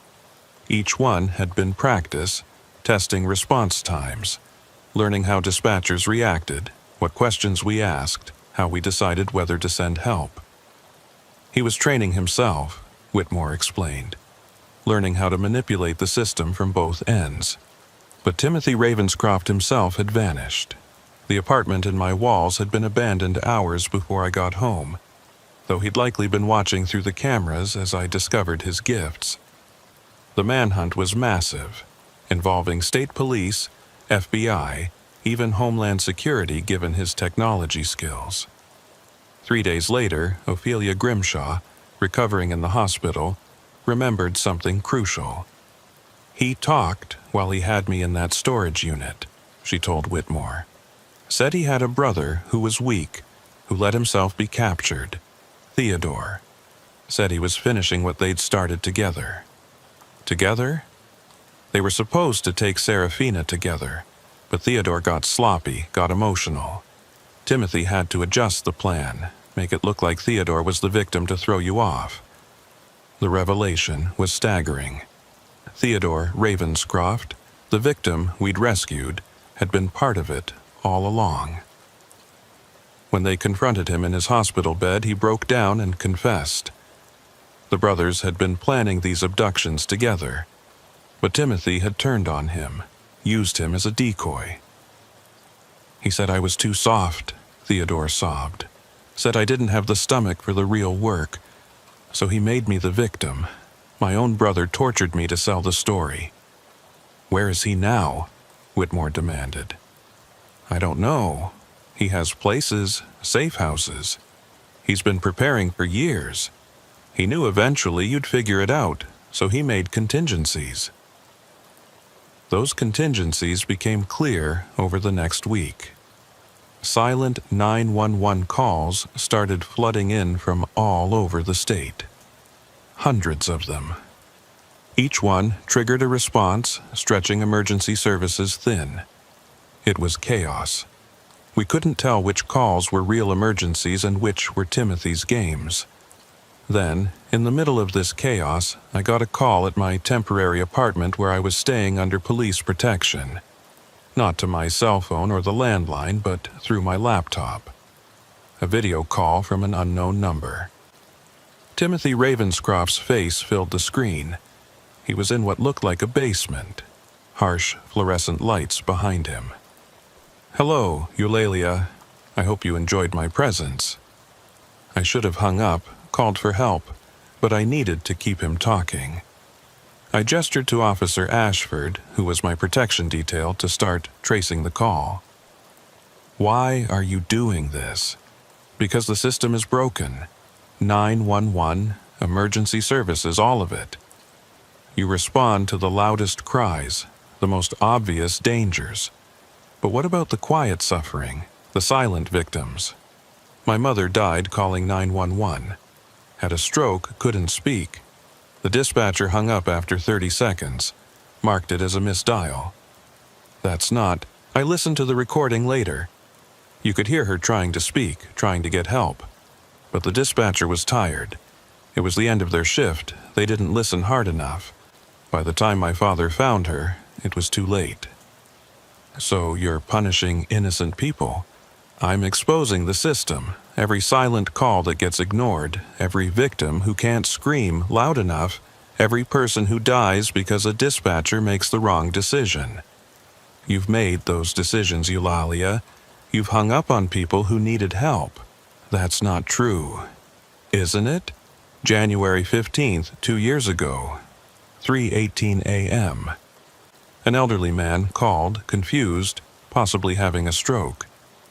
You stayed on for 23 seconds, then categorized it as a misdial when he couldn't form words." I remembered that call. I'd followed protocol, but had I listened hard enough? Had there been signs I missed?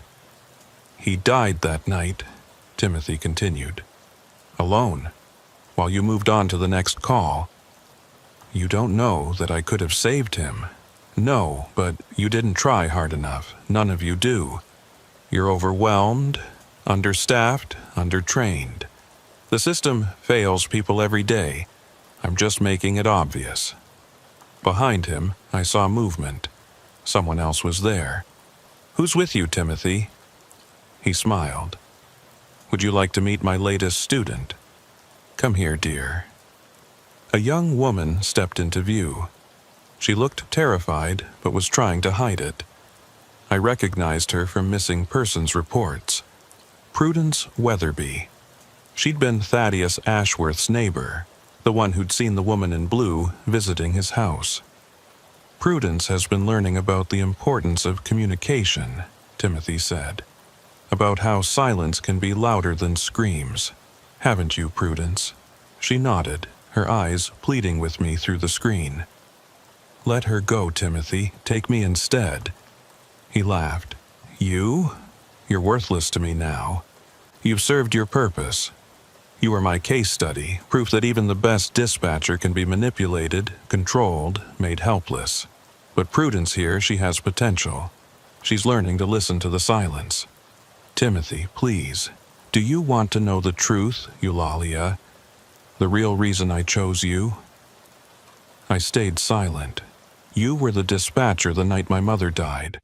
Oh, you didn't take her call, but you were there.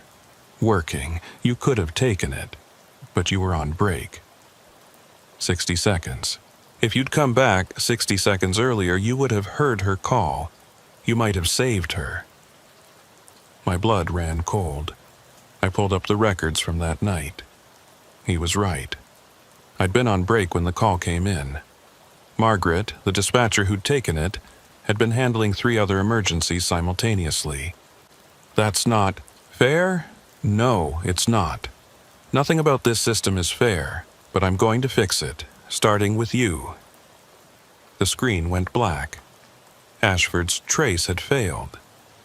The call had bounced through too many proxies.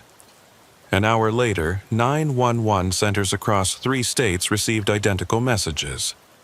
The silent calls will continue until the system changes. For every call you dismiss, someone dies. For every voice you ignore, another goes silent forever. The FBI took over the case completely. They found 2 of Timothy's safe houses, but he was always gone before they arrived. They rescued Prudence Weatherby from an abandoned warehouse 3 days later. She was physically unharmed, but psychologically shattered.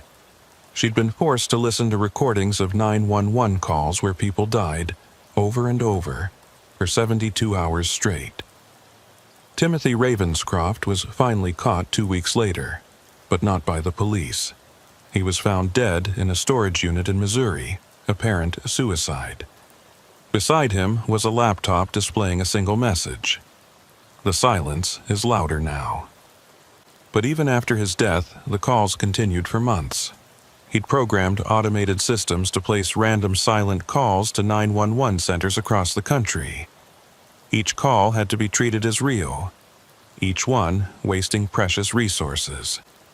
His final revenge on a system he believed had failed him. I quit the next day. 15 years of service ended with a 2-line resignation letter. I couldn't do it anymore. Every silent call made me wonder if someone was really in trouble. Every hang-up felt like a potential death sentence. Timothy had succeeded in breaking me, in making me doubt every decision I'd ever made. Detective Whitmore visited me one last time before I left town. "None of this was your fault," he said. "Wasn't it? How many calls have I mishandled over the years? How many people needed help that I didn't hear? You saved hundreds of lives, Eulalia. Don't let one madman take that away from you." But he already had. I moved to a different state, changed my name, started over. But sometimes, late at night, my phone rings. When I answer, there's only silence. I know it's probably just a wrong number, a technical glitch, a pocket dial. But I always listen, straining to hear if someone needs help, if there's a voice hiding in the silence. Because Timothy was right about one thing. Sometimes the most desperate cries for help are the ones that make no sound at all. To this day, I don't know how many people Timothy Ravenscroft really hurt. I don't know how many of those silent calls were real victims he'd silenced. I don't know if there were other students like Prudence, other people he trained to continue his work. All I know is that silence terrifies me now, because in silence anything could be happening. Anyone could be suffering, and I might be the only one who could help, if only I knew how to listen. The 911 system has been updated since then. New protocols for silent calls, better training for dispatchers, improved technology for tracing calls. Timothy Ravenscroft's legacy, in a twisted way, led to reforms that have saved lives. But I still wake up at night, phone in my hand, listening to the silence, wondering if someone, somewhere, is trying to call for help and can't make a sound. It started in February, during a blizzard that had shut down half the city. I was pulling a double shift because 2 dispatchers couldn't make it through the snow. The call came in at 11:23 p.m. 911, what's your emergency? She's calling me again. A young woman's voice, soft and trembling. The woman who died in my apartment. "Ma'am, what's your name?" "Temperance. Temperance Nightingale." She won't stop calling. Every night at the same time. I pulled up the address on file, 22847 Crescent Drive, a townhouse in the historic district. "Temperance, someone is calling you. Are they threatening you?" "Not someone, something. The previous tenant, Mrs. Cordelia Ashford, she died here 6 months ago. Natural causes, they said, but she's been calling me every night since I moved in." My heart sank. A mental health crisis. We got these calls more often than people realized. I flagged it for a wellness check and kept my voice calm and steady. "Temperance, are you alone right now?" "I'm always alone. That's why she chose me. She knows I'll answer." "Have you been taking any medication? Or stopped taking medication recently?" "You don't believe me." Nobody believes me, but I have proof. I recorded the calls. She played a recording through the phone. Static at first, then a voice, elderly and distorted. "Why are you in my home? Get out! Get out! Get out!" It could have been anyone. A prank caller, a recording from the internet, even Temperance herself with the voice modification. "I'm sending someone to check on you, Temperance. They'll help figure out what's happening." No, don't send the police. She gets angry when strangers come. Last time, she broke all my mirrors. "I'm sending someone to help, not hurt. They'll be gentle." She hung up. Detective Ezekiel Morgenstern responded to the wellness check. He was experienced with mental health calls, patient and understanding. He reported finding Temperance Nightingale agitated but not dangerous. The townhouse was old but well maintained. He found no evidence of harassment or broken mirrors. "She needs help," he told me later. "Probably schizophrenia onset. I've referred her to psychiatric services." That should have been the end of it. But Temperance called again the next night, and the next, and the next, always between 11 and midnight, always about Cordelia Ashford calling her. Each time she had new details. The calls came to different phones, her cell, her landline, even phones that weren't connected. She said Cordelia was asking about her missing jewelry, her cat, her daughter who never visited. I researched Cordelia Ashford. She had indeed died in that apartment 6 months ago, age 87. Heart failure. She'd lived there for 40 years. No family had come to collect her belongings. Everything had been sold or donated by the building management. After 2 weeks of nightly calls, my supervisor intervened. "Eulalia, you need to stop engaging with her, route her calls to the mental health crisis line." But I couldn't. Something about Temperance's voice, the genuine terror in it, made me keep listening. On the 15th night, she said something that chilled me. She told me where she hid it, the money, $50,000 in cash hidden in the walls. She said her daughter was trying to steal from her, so she hid it.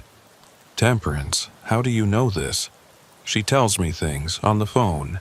She says if I find it and give it to her daughter, she'll stop calling."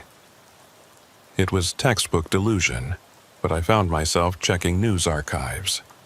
Cordelia Ashford's daughter, Rebecca, had indeed been estranged from her mother. There had been accusations of elder abuse, financial exploitation, but nothing proven. 3 weeks into Temperance's calls, something changed. She started getting calls while on the line with me. Her phone would beep with another incoming call, and when she'd check, it would be from numbers that didn't exist. 10-digit numbers that weren't registered to any carrier. "Put it on speaker," I told her one night. She did. Static filled the line, then that elderly voice again. "Rebecca took my mother's ring. It's in the floorboard under the window, 3rd plank from the left." "That's probably just," I started to say, but then we both heard it. My dispatch phone started ringing. Another emergency line. But when I looked at the screen, it showed the same impossible number. I answered it with my other hand. The same voice came through. "You're listening now. Good, help her find it." The line went dead. When I tried to trace the call, there was no record of it in our system. According to our logs, that call never happened. Dr. Obadiah Winterbourne, the psychiatrist assigned to Temperance's case, was concerned but pragmatic. She's highly intelligent, possibly experiencing a dissociative disorder. The elaborate nature of her delusion suggests she may have discovered something about the previous tenant that triggered this break. But then Officer Beatrice Ashford, Morgenstern's partner, made a discovery. She'd been reviewing Cordelia Ashford's death report and found something odd. Cordelia's cell phone was never found. It wasn't among her effects, wasn't in the apartment. Her daughter Rebecca had asked about it specifically, said her mother never went anywhere without it. Where did the phone go? Ashford wondered. That night, Temperance called again, but this time she wasn't alone. I could hear someone else in the background. A man's voice. "Who's there with you, Temperance?" "Detective Morgenstern and Dr. Winterbourne. They wanted to observe when the calls come." "And?" "It's 11:58. She always calls at midnight exactly." We waited. I stayed on the line, listening to them breathe, listening to the clock tick. At exactly midnight I heard it. A phone ringing, but not just one phone, multiple phones. Through Temperance's line, I could hear at least 3 different ringtones. "That's my cell," Temperance said. "That's mine too," Morgenstern's voice shocked. "And mine," Dr. Winterbourne added, "but that's impossible. We're all getting called at the same time from the same number." I looked at my dispatch board. Every emergency line was lighting up, all showing the same impossible number. Every phone in the dispatch center was ringing, and then, through all the phones simultaneously, came that elderly voice, clear as day. "I'm still here. I never left. Find my phone. Find the truth." The simultaneous calls to every phone in the dispatch center lasted exactly 13 seconds. Then, as suddenly as they'd started, they stopped. The silence that followed was deafening. Through Temperance's line, I heard Detective Morgenstern's voice, shaky now. "What the hell just happened?" "I told you," Temperance said quietly. "She's real. She's been trying to tell someone something." The next day, the entire incident was investigated by our technical team. They found no record of the calls in our system logs. According to every piece of digital evidence, those calls never happened. But 17 dispatchers had heard them. We all heard the same voice saying the same words. Morgenstern decided to investigate differently. Instead of dismissing Temperance's claims, he started taking them seriously. He got permission to search the apartment thoroughly, specifically looking for Cordelia Ashford's missing phone. "If we find the phone," he reasoned, "maybe we can explain the calls." They searched for 6 hours. Temperance helped, pointing out places where she'd heard sounds, felt cold spots, noticed things move. They found nothing. Then, as they were about to give up, Officer Beatrice Ashford noticed something odd about the bathroom medicine cabinet. It was mounted slightly crooked. Behind it, sealed inside the wall, was a cell phone. Cordelia Ashford's cell phone. But that wasn't all. There was also a small notebook wrapped in plastic. The notebook contained Cordelia's handwriting, increasingly frantic entries dated the week before her death. "Rebecca is poisoning me. Small doses in my tea when she visits. I can taste it now that I know what to look for. Called the police, but Rebecca is charming. They think I'm senile. Hiding this phone and notebook. If something happens to me, someone needs to know. She wants the inheritance early. Doesn't know I changed my will last month. Left everything to charity." The final entry. "Too weak to call for help. She increased the dose.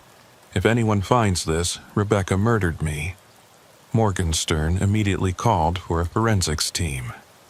Cordelia's body had been cremated, but they still had tissue samples from the autopsy. The original cause of death was listed as heart failure, but no one had tested for poisoning. While waiting for test results, Temperance's calls stopped. For 3 nights, she didn't call 911. I actually found myself missing her voice, wondering if she was okay. On the 4th night, she called. "The calls stopped," she said, sounding exhausted but relieved. "After you found the phone, Cordelia went quiet. But Eulalia, someone else is calling now." "Who?" "A man. He says his name is Reginald Blackthorne. He says he died in the apartment next door in 984. He says there are others too. This whole building. It's full of voices trying to be heard." I wanted to dismiss it, to chalk it up to her ongoing mental health crisis. But after what we'd all experienced, I couldn't entirely discount it. "What does he want?" He says to check the basement, Apartment 2B's basement storage unit specifically. He says the building's owner, Mr. Cornelius Ashwood, has been hiding something for 30 years. Against his better judgment, Morgenstern got a warrant for the storage unit. What they found changed everything. The unit contained filing cabinets full of documents. Death certificates, wills, property transfers. 17 residents had died in the building over 30 years, all of natural causes according to the paperwork. But each death was followed by the same pattern: a quick cremation, property transferred to the building's management company, belongings sold or destroyed. Cornelius Ashwood had been systematically murdering tenants who had no close family, making it look natural, then claiming their assets through forged documents. He'd been using the building as his own personal hunting ground for 3 decades. The toxicology report on Cordelia's tissue samples came back the next day. Positive for ethylene glycol, antifreeze. But the levels were strange, not consistent with acute poisoning. Dr. Winterbourne explained it to me. These levels suggest chronic exposure over months, maybe years, but not enough to kill quickly, just enough to weaken the heart over time. So Rebecca was poisoning her? Someone was. But here's the strange part. We tested Rebecca's hair samples with her permission. She's been exposed to the same poison, lower levels, but chronic exposure. The investigation exploded from there. They tested current residents of the building. 7 of the 12 showed traces of ethylene glycol exposure. The source: the building's water system.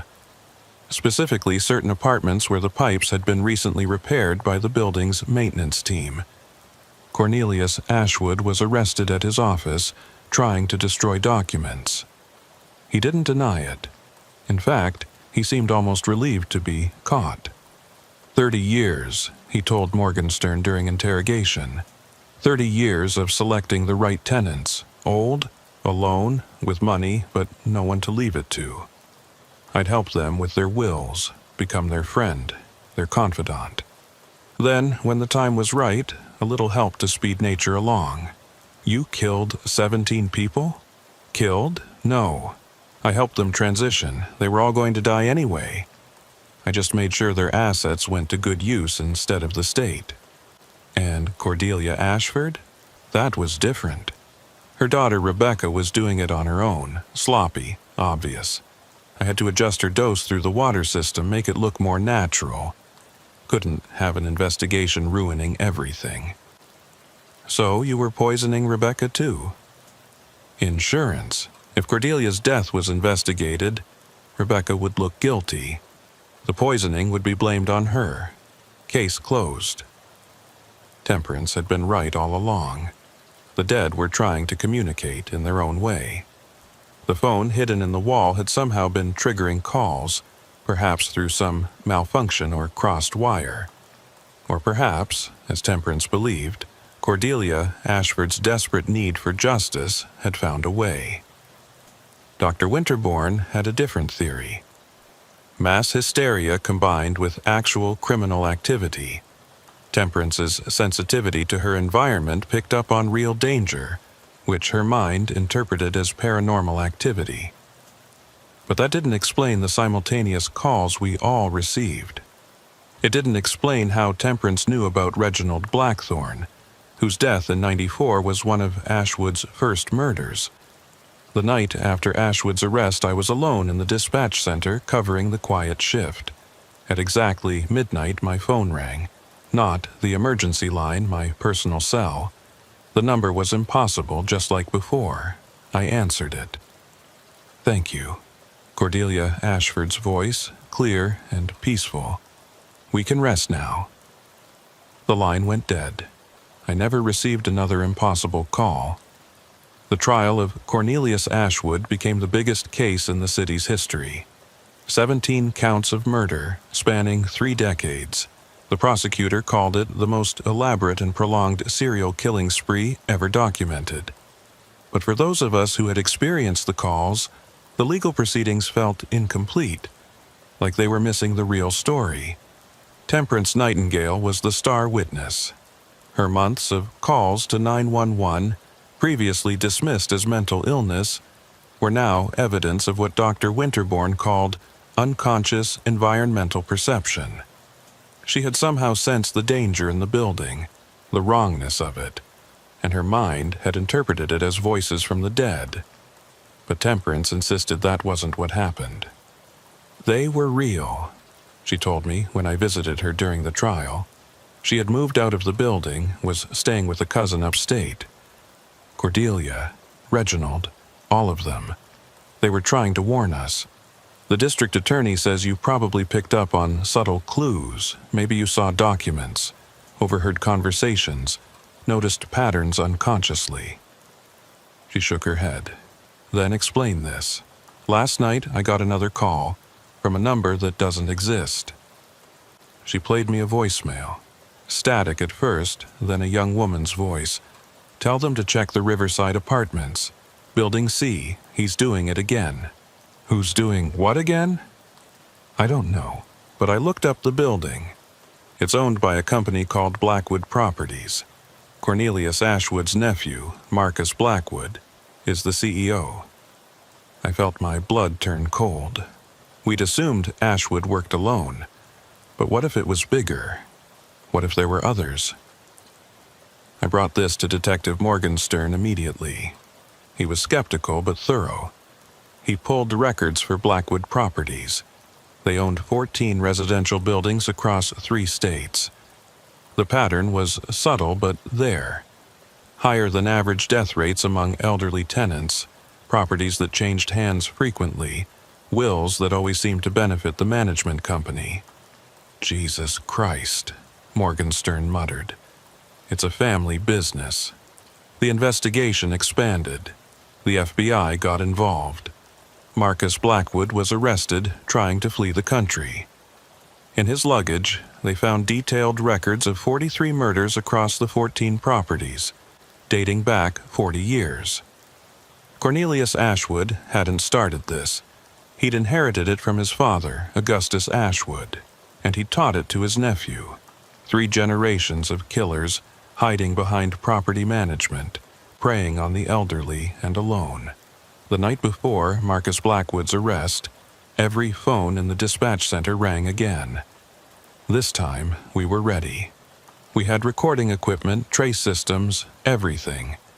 But when we answered, there was only silence. Then, one by one, voices began to speak. Different voices, different ages, all saying names and addresses. Martha Blackstone, 482 Oak Street, 1907. Franklin Moorwright, 1923 Elm Avenue, 1993. Constance Ashford, 756 Pine Road, 2001. 43 names, 43 addresses, 43 victims. When the calls ended, we had a complete list of every person the Ashwood family had murdered. Bodies that had been cremated, deaths that had been ruled natural, families that had never known the truth. Dr. Winterbourne tried to explain it rationally. Collective, unconscious manifestation, he called it. The stress of the case causing a shared auditory hallucination based on information we'd subconsciously absorbed. But I knew better, and so did Temperance. They just wanted to be heard, she told me. They wanted their stories told, their deaths acknowledged. Once we knew, once we listened, they could rest. The trials lasted 2 years. Cornelius Ashwood was sentenced to life without parole. Marcus Blackwood got the death penalty. 14 other people, employees and accomplices, received various sentences. The victims' families filed civil suits, recovering millions in stolen assets. Temperance Nightingale became an advocate for elderly housing rights.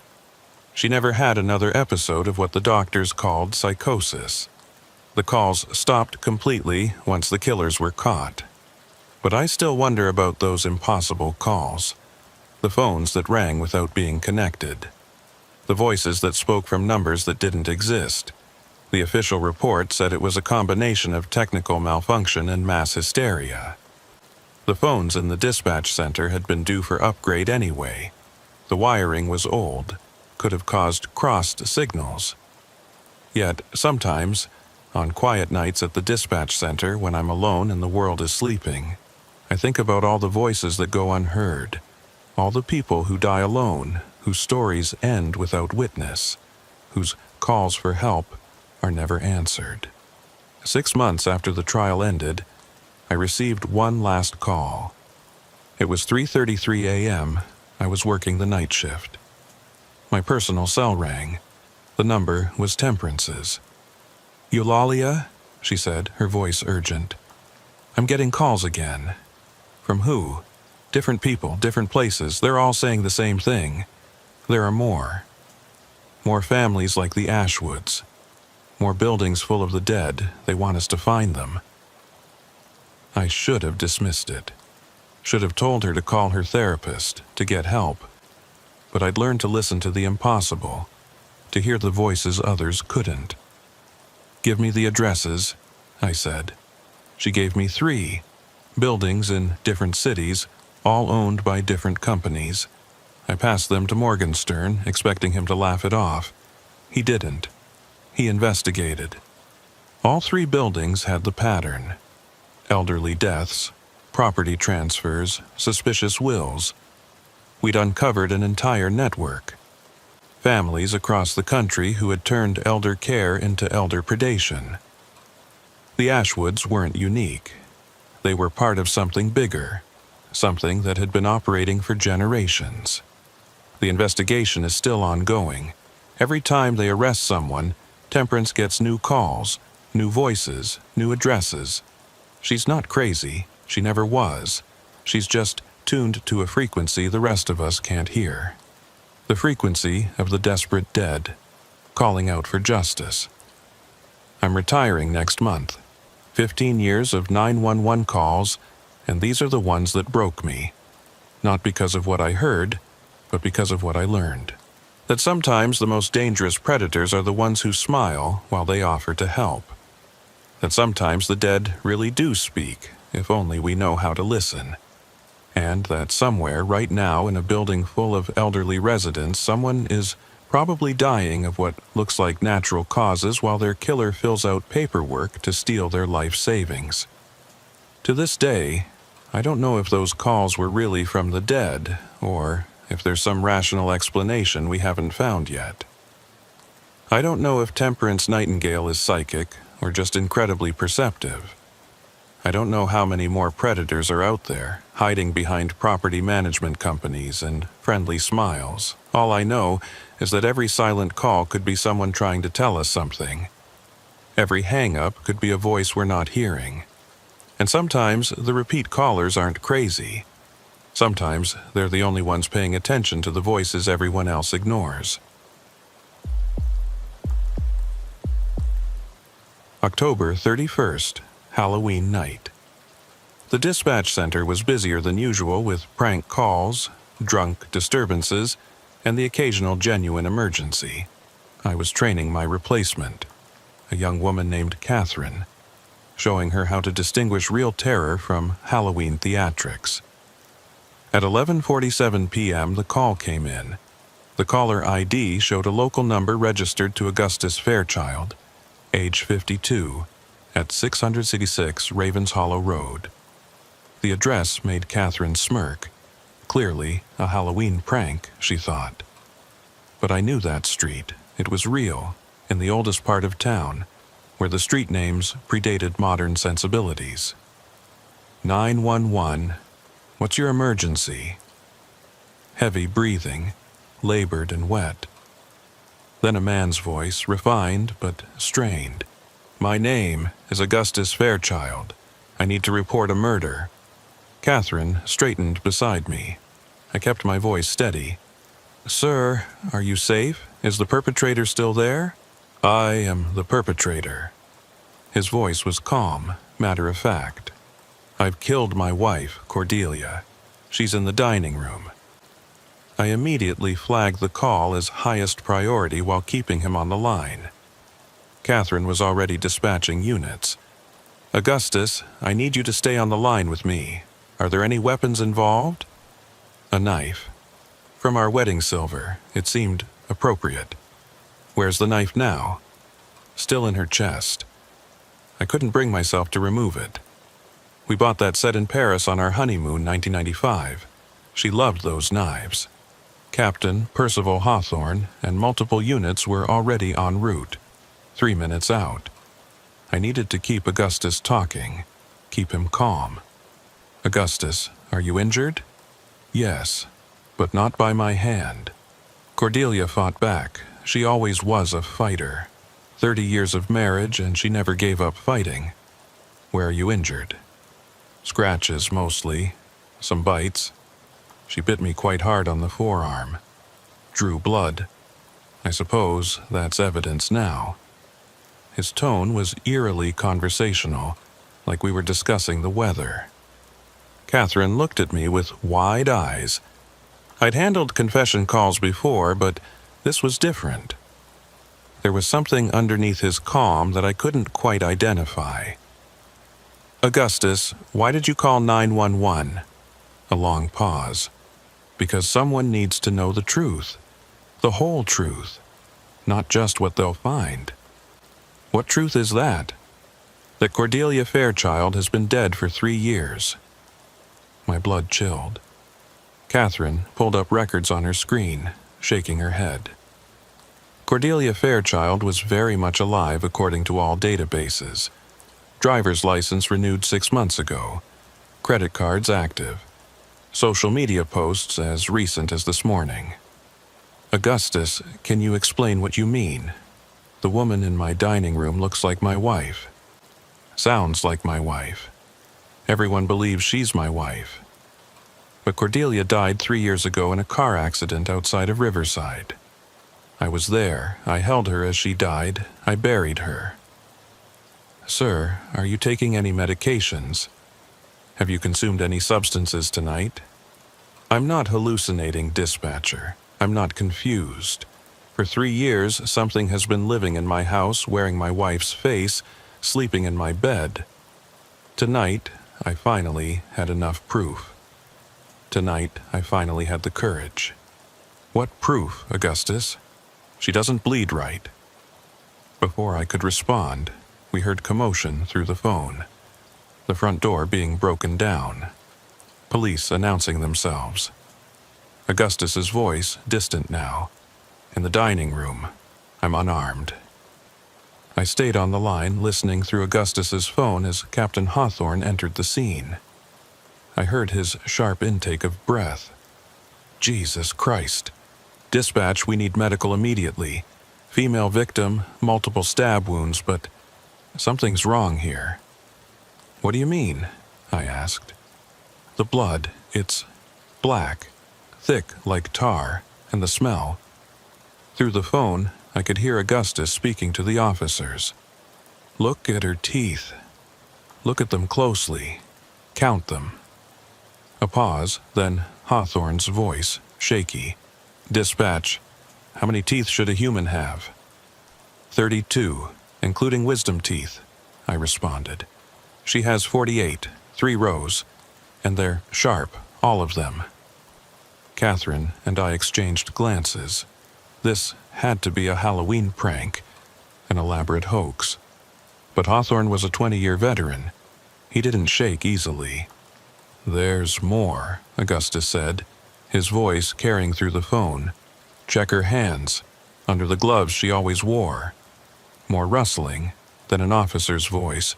"Captain, you need to see this. Her fingers, there are too many joints, and the nails, they're more like claws." "Get him out of here," Hawthorne ordered. "Secure the scene. Nobody touches anything else until forensics arrives." As they led Augustus away, he asked to speak to me one more time. Hawthorne held the phone to his ear. "Dispatcher Crowthorne," Augustus said, knowing my name, though I'd never given it. "Check the missing persons reports from 3 years ago, November 15th through 20th. Look for women who disappeared near Riverside. Similar height and build to Cordelia. Why? Because it needed a template. It needed to study someone before it could become them. And check my basement. Behind the water heater, I kept evidence. 3 years of evidence. The line went dead as they took him into custody. Catherine was already pulling up the missing persons reports. 3 years ago, November 17th, Miranda Ashworth, age 49, disappeared while jogging near Riverside. Same height, same build, same hair color as Cordelia Fairchild. Never found. "This can't be real," Catherine whispered. But the forensics reports that came in over the next hour suggested otherwise. The body in the Fairchild dining room was humanoid, but not human. The bone structure was wrong. The organs were in the wrong places. The blood contained no recognizable DNA. In Augustus's basement, they found his evidence. Hundreds of photographs documenting subtle changes in Cordelia over 3 years, the gradual lengthening of her fingers, the way her eyes reflected light like a cat's, the times he'd caught her eating raw meat in the middle of the night, and journals, detailed journals of every inconsistency, every impossible thing she knew or didn't know. The final entry, dated that morning. She's getting sloppy, forgetting to hide what she is. Yesterday, I saw her unhinge her jaw to swallow a whole chicken. She didn't know I was watching. Tonight, I confront her. If you're reading this, I'm either dead or arrested. Check the cemetery, Cordelia's grave. I think it's empty. They checked. The grave was empty. Had been for 3 years. Dr. Patricia Wynn from the medical examiner's office called me directly at 3 a.m. "Eulalia, I've been doing this for 20 years. I've never seen anything like this. This isn't a human body. It's something trying to be a human body and failing." "What do you mean?" "It's like someone drew a human from memory but got the details wrong. Everything's there, but nothing's quite right. And it's dissolving, fast. By morning, there might be nothing left but black sludge." "What about Augustus?" "Physically, he's fine. Mentally, he's been living with this thing for 3 years. The psychiatrists are having a field day. But here's the thing. Everything he documented checks out. Every single piece of evidence is real." I thought about all the calls I'd taken over the years, all the times someone claimed their loved one wasn't who they appeared to be. We always assumed mental illness, Capgras syndrome, paranoid delusion. But what if sometimes they were right? By morning, the body had indeed dissolved into black sludge, just as Dr. Wynn predicted. The only evidence left were photographs, tissue samples, and the testimony of 17 officers who had seen it. The media was kept completely in the dark. Official story, domestic violence incident, wife deceased, husband in custody. But behind closed doors, panic was spreading through law enforcement.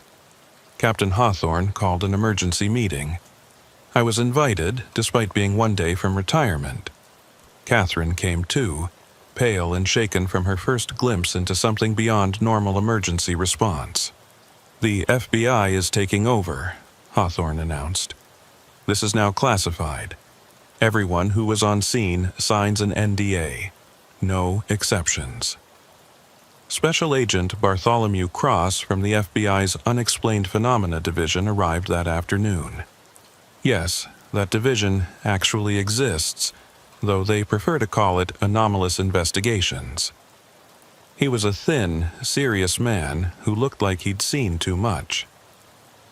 "This isn't the first time," he said simply. "We've had 7 similar cases in the past 5 years. Spouse or family member claims their loved one has been replaced. Usually ends in violence. Bodies that dissolve. No explanation." 7 cases? I asked. "Why haven't we heard about this?" "Because panic helps no one. And because we don't understand it yet." but Mr. Fairchild is the first one to document it so thoroughly. He's the first one we can actually interview who isn't completely insane. They brought Augustus in for questioning. He was calm, lucid, almost relieved. I watched through the one-way mirror as Agent Cross interviewed him. "When did you first suspect?" Cross asked. "The night she came home from the accident. She was supposed to be dead. I saw her die, but there she was at our front door, injured but alive. The hospital said I must have been mistaken, that she was thrown from the car and survived. But I knew. Her eyes were wrong, not the color, but the way she looked at me. Like she was studying me, learning how to be a wife. Why didn't you report it then? Would you have believed me? My wife was walking, talking, had all her memories. She knew things only Cordelia would know. She fooled everyone, even me sometimes. There were moments when I almost believed it was really her." "What made you certain?" "The photographs on our mantel. She'd stare at them for hours when she thought I wasn't looking. Not with nostalgia, but like she was memorizing faces, studying how to react to them. And she never dreamed. Real people move in their sleep, make sounds. She just lay there perfectly still, eyes closed, but somehow still watching." "Why kill her last night specifically?" Augustus was quiet for a long moment. "She was pregnant, or said she was. Showed me a pregnancy test yesterday morning, but Cordelia and I couldn't have children. I'm sterile. Have been since cancer treatment 10 years ago. When I confronted her about it, she changed. Her face stayed the same, but something shifted underneath. She said the baby would be special, said it would be the first of many. That's when I knew I had to stop her." The implication sent chills through everyone watching. Cross pulled out files from other cases. Similar pattern in 3 other incidents. Female victim replaced, sudden pregnancy despite medical impossibility, violence erupting shortly after. In one case, the woman gave birth before the husband acted. The baby wasn't human. It didn't survive long, dissolved like the mothers do. I thought about all the missing persons cases over the years. How many were taken to serve as templates? How many were replaced without anyone noticing? "Augustus," Cross continued, "you said you kept more evidence. Things we haven't found yet. Check Cordelia's garden shed, the locked freezer. I've been collecting samples for 3 years. Every time she'd cut herself and heal too quickly. Every time she'd shed something that wasn't quite skin. I preserved it all." They found the freezer. Inside were dozens of sealed containers, each labeled with dates. Tissue samples that looked human but weren't. Blood that was black in some samples, red in others, as if it was learning to mimic human blood. Hair that was hollow, more like antennae than actual hair. Dr. Wynne analyzed everything. Her report was classified immediately, but I saw it before it was sealed. The DNA wasn't from Earth. That's what she wrote. The base pairs don't match any known life form on Earth. Agent Cross interviewed me next. "Dispatcher Crowthorne, you've taken thousands of calls. Have you noticed any patterns? Anyone claiming their family members were replaced?" I thought back through 15 years of calls. There were some. We always assumed mental illness, Capgras syndrome, but now there was a man 5 years ago. Insisted his mother wasn't his mother. She'd been in a boating accident, presumed drowned, but came back. He killed her with an axe. The body was cremated quickly, family request. Name? Jeremiah Blackstone.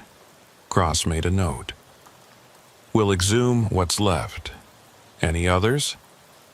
I gave him 12 names, 12 cases that, in hindsight, fit the pattern.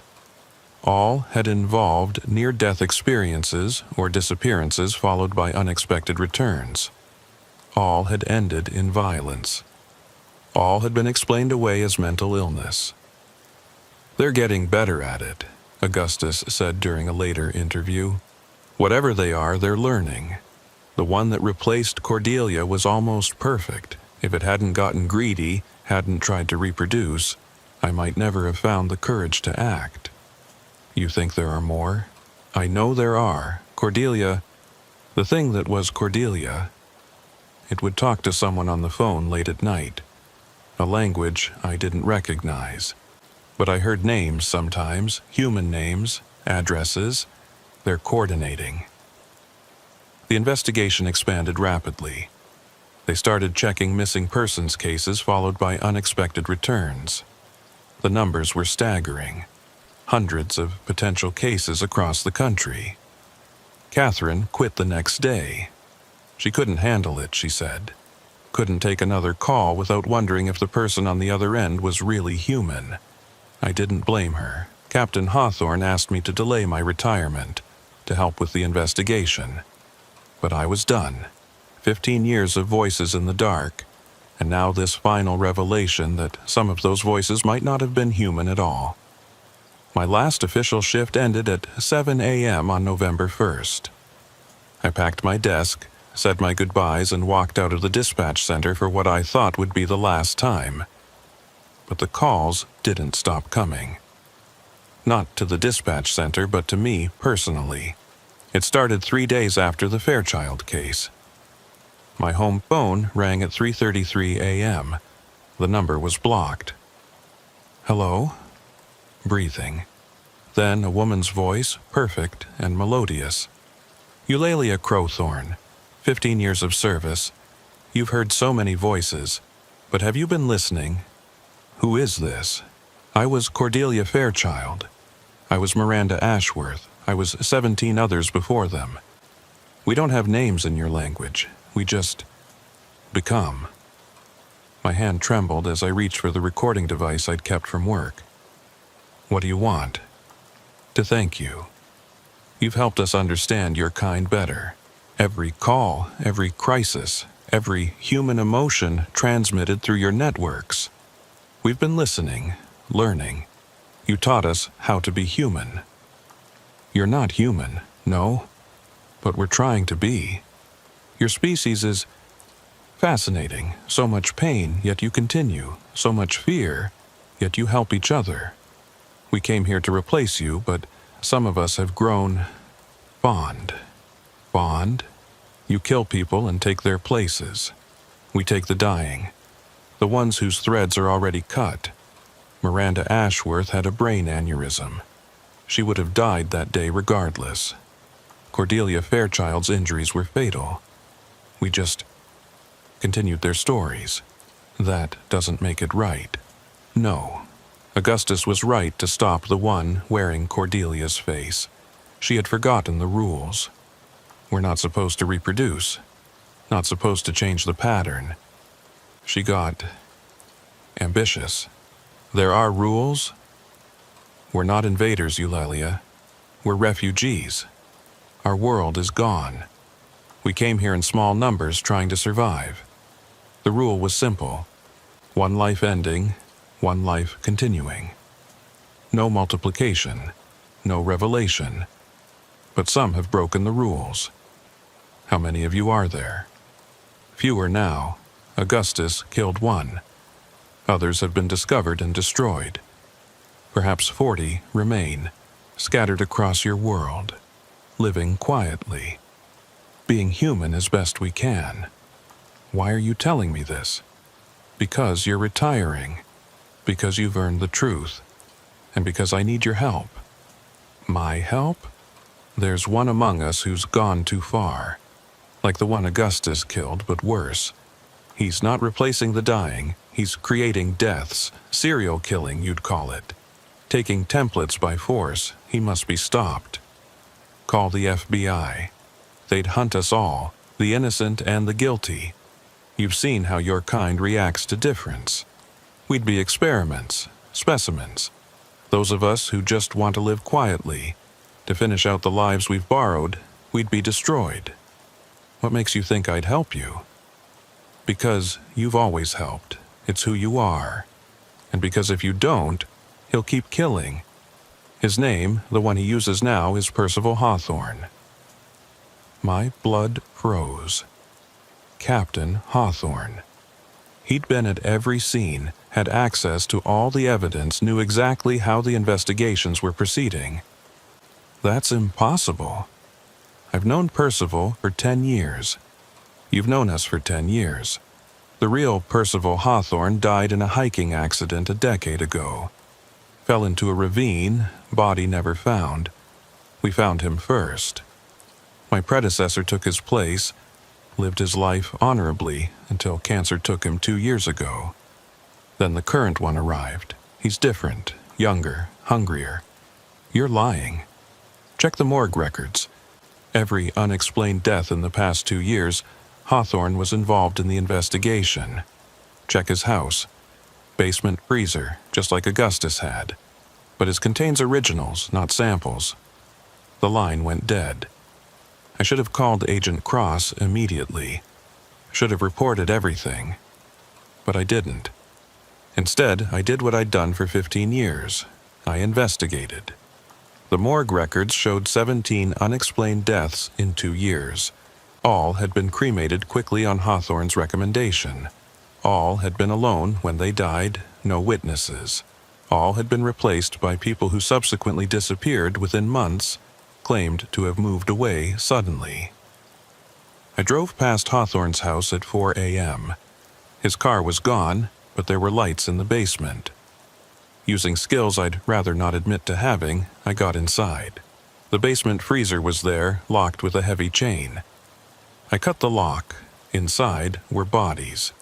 Frozen, preserved, human bodies. The real ones, the templates. 14 of them, stacked like cordwood. I was photographing evidence when I heard the front door open. Footsteps above. I hid behind the furnace as someone descended the stairs. It was Hawthorne, but not. The walk was wrong. Too fluid, like something pretending to walk with human legs. He went straight to the freezer, saw the cut lock, and made a sound I'll never forget. Not quite a hiss, not quite a growl. Something no human throat could produce. "I know you're here," he said, his voice layering oddly, like multiple people speaking at once. "I can smell you. Fear has such a distinctive scent."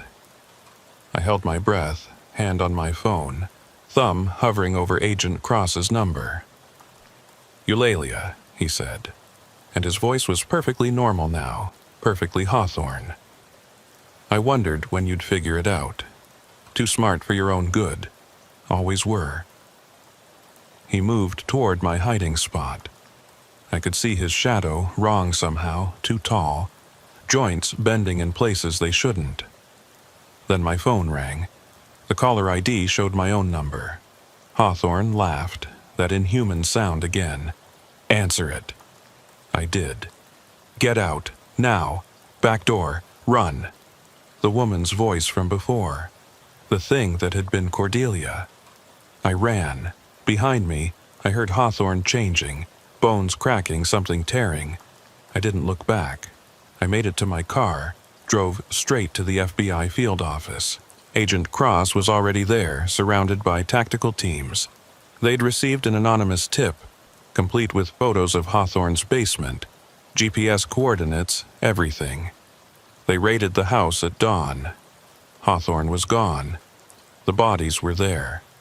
The evidence was overwhelming. A nationwide manhunt began. But how do you find something that can look like anyone?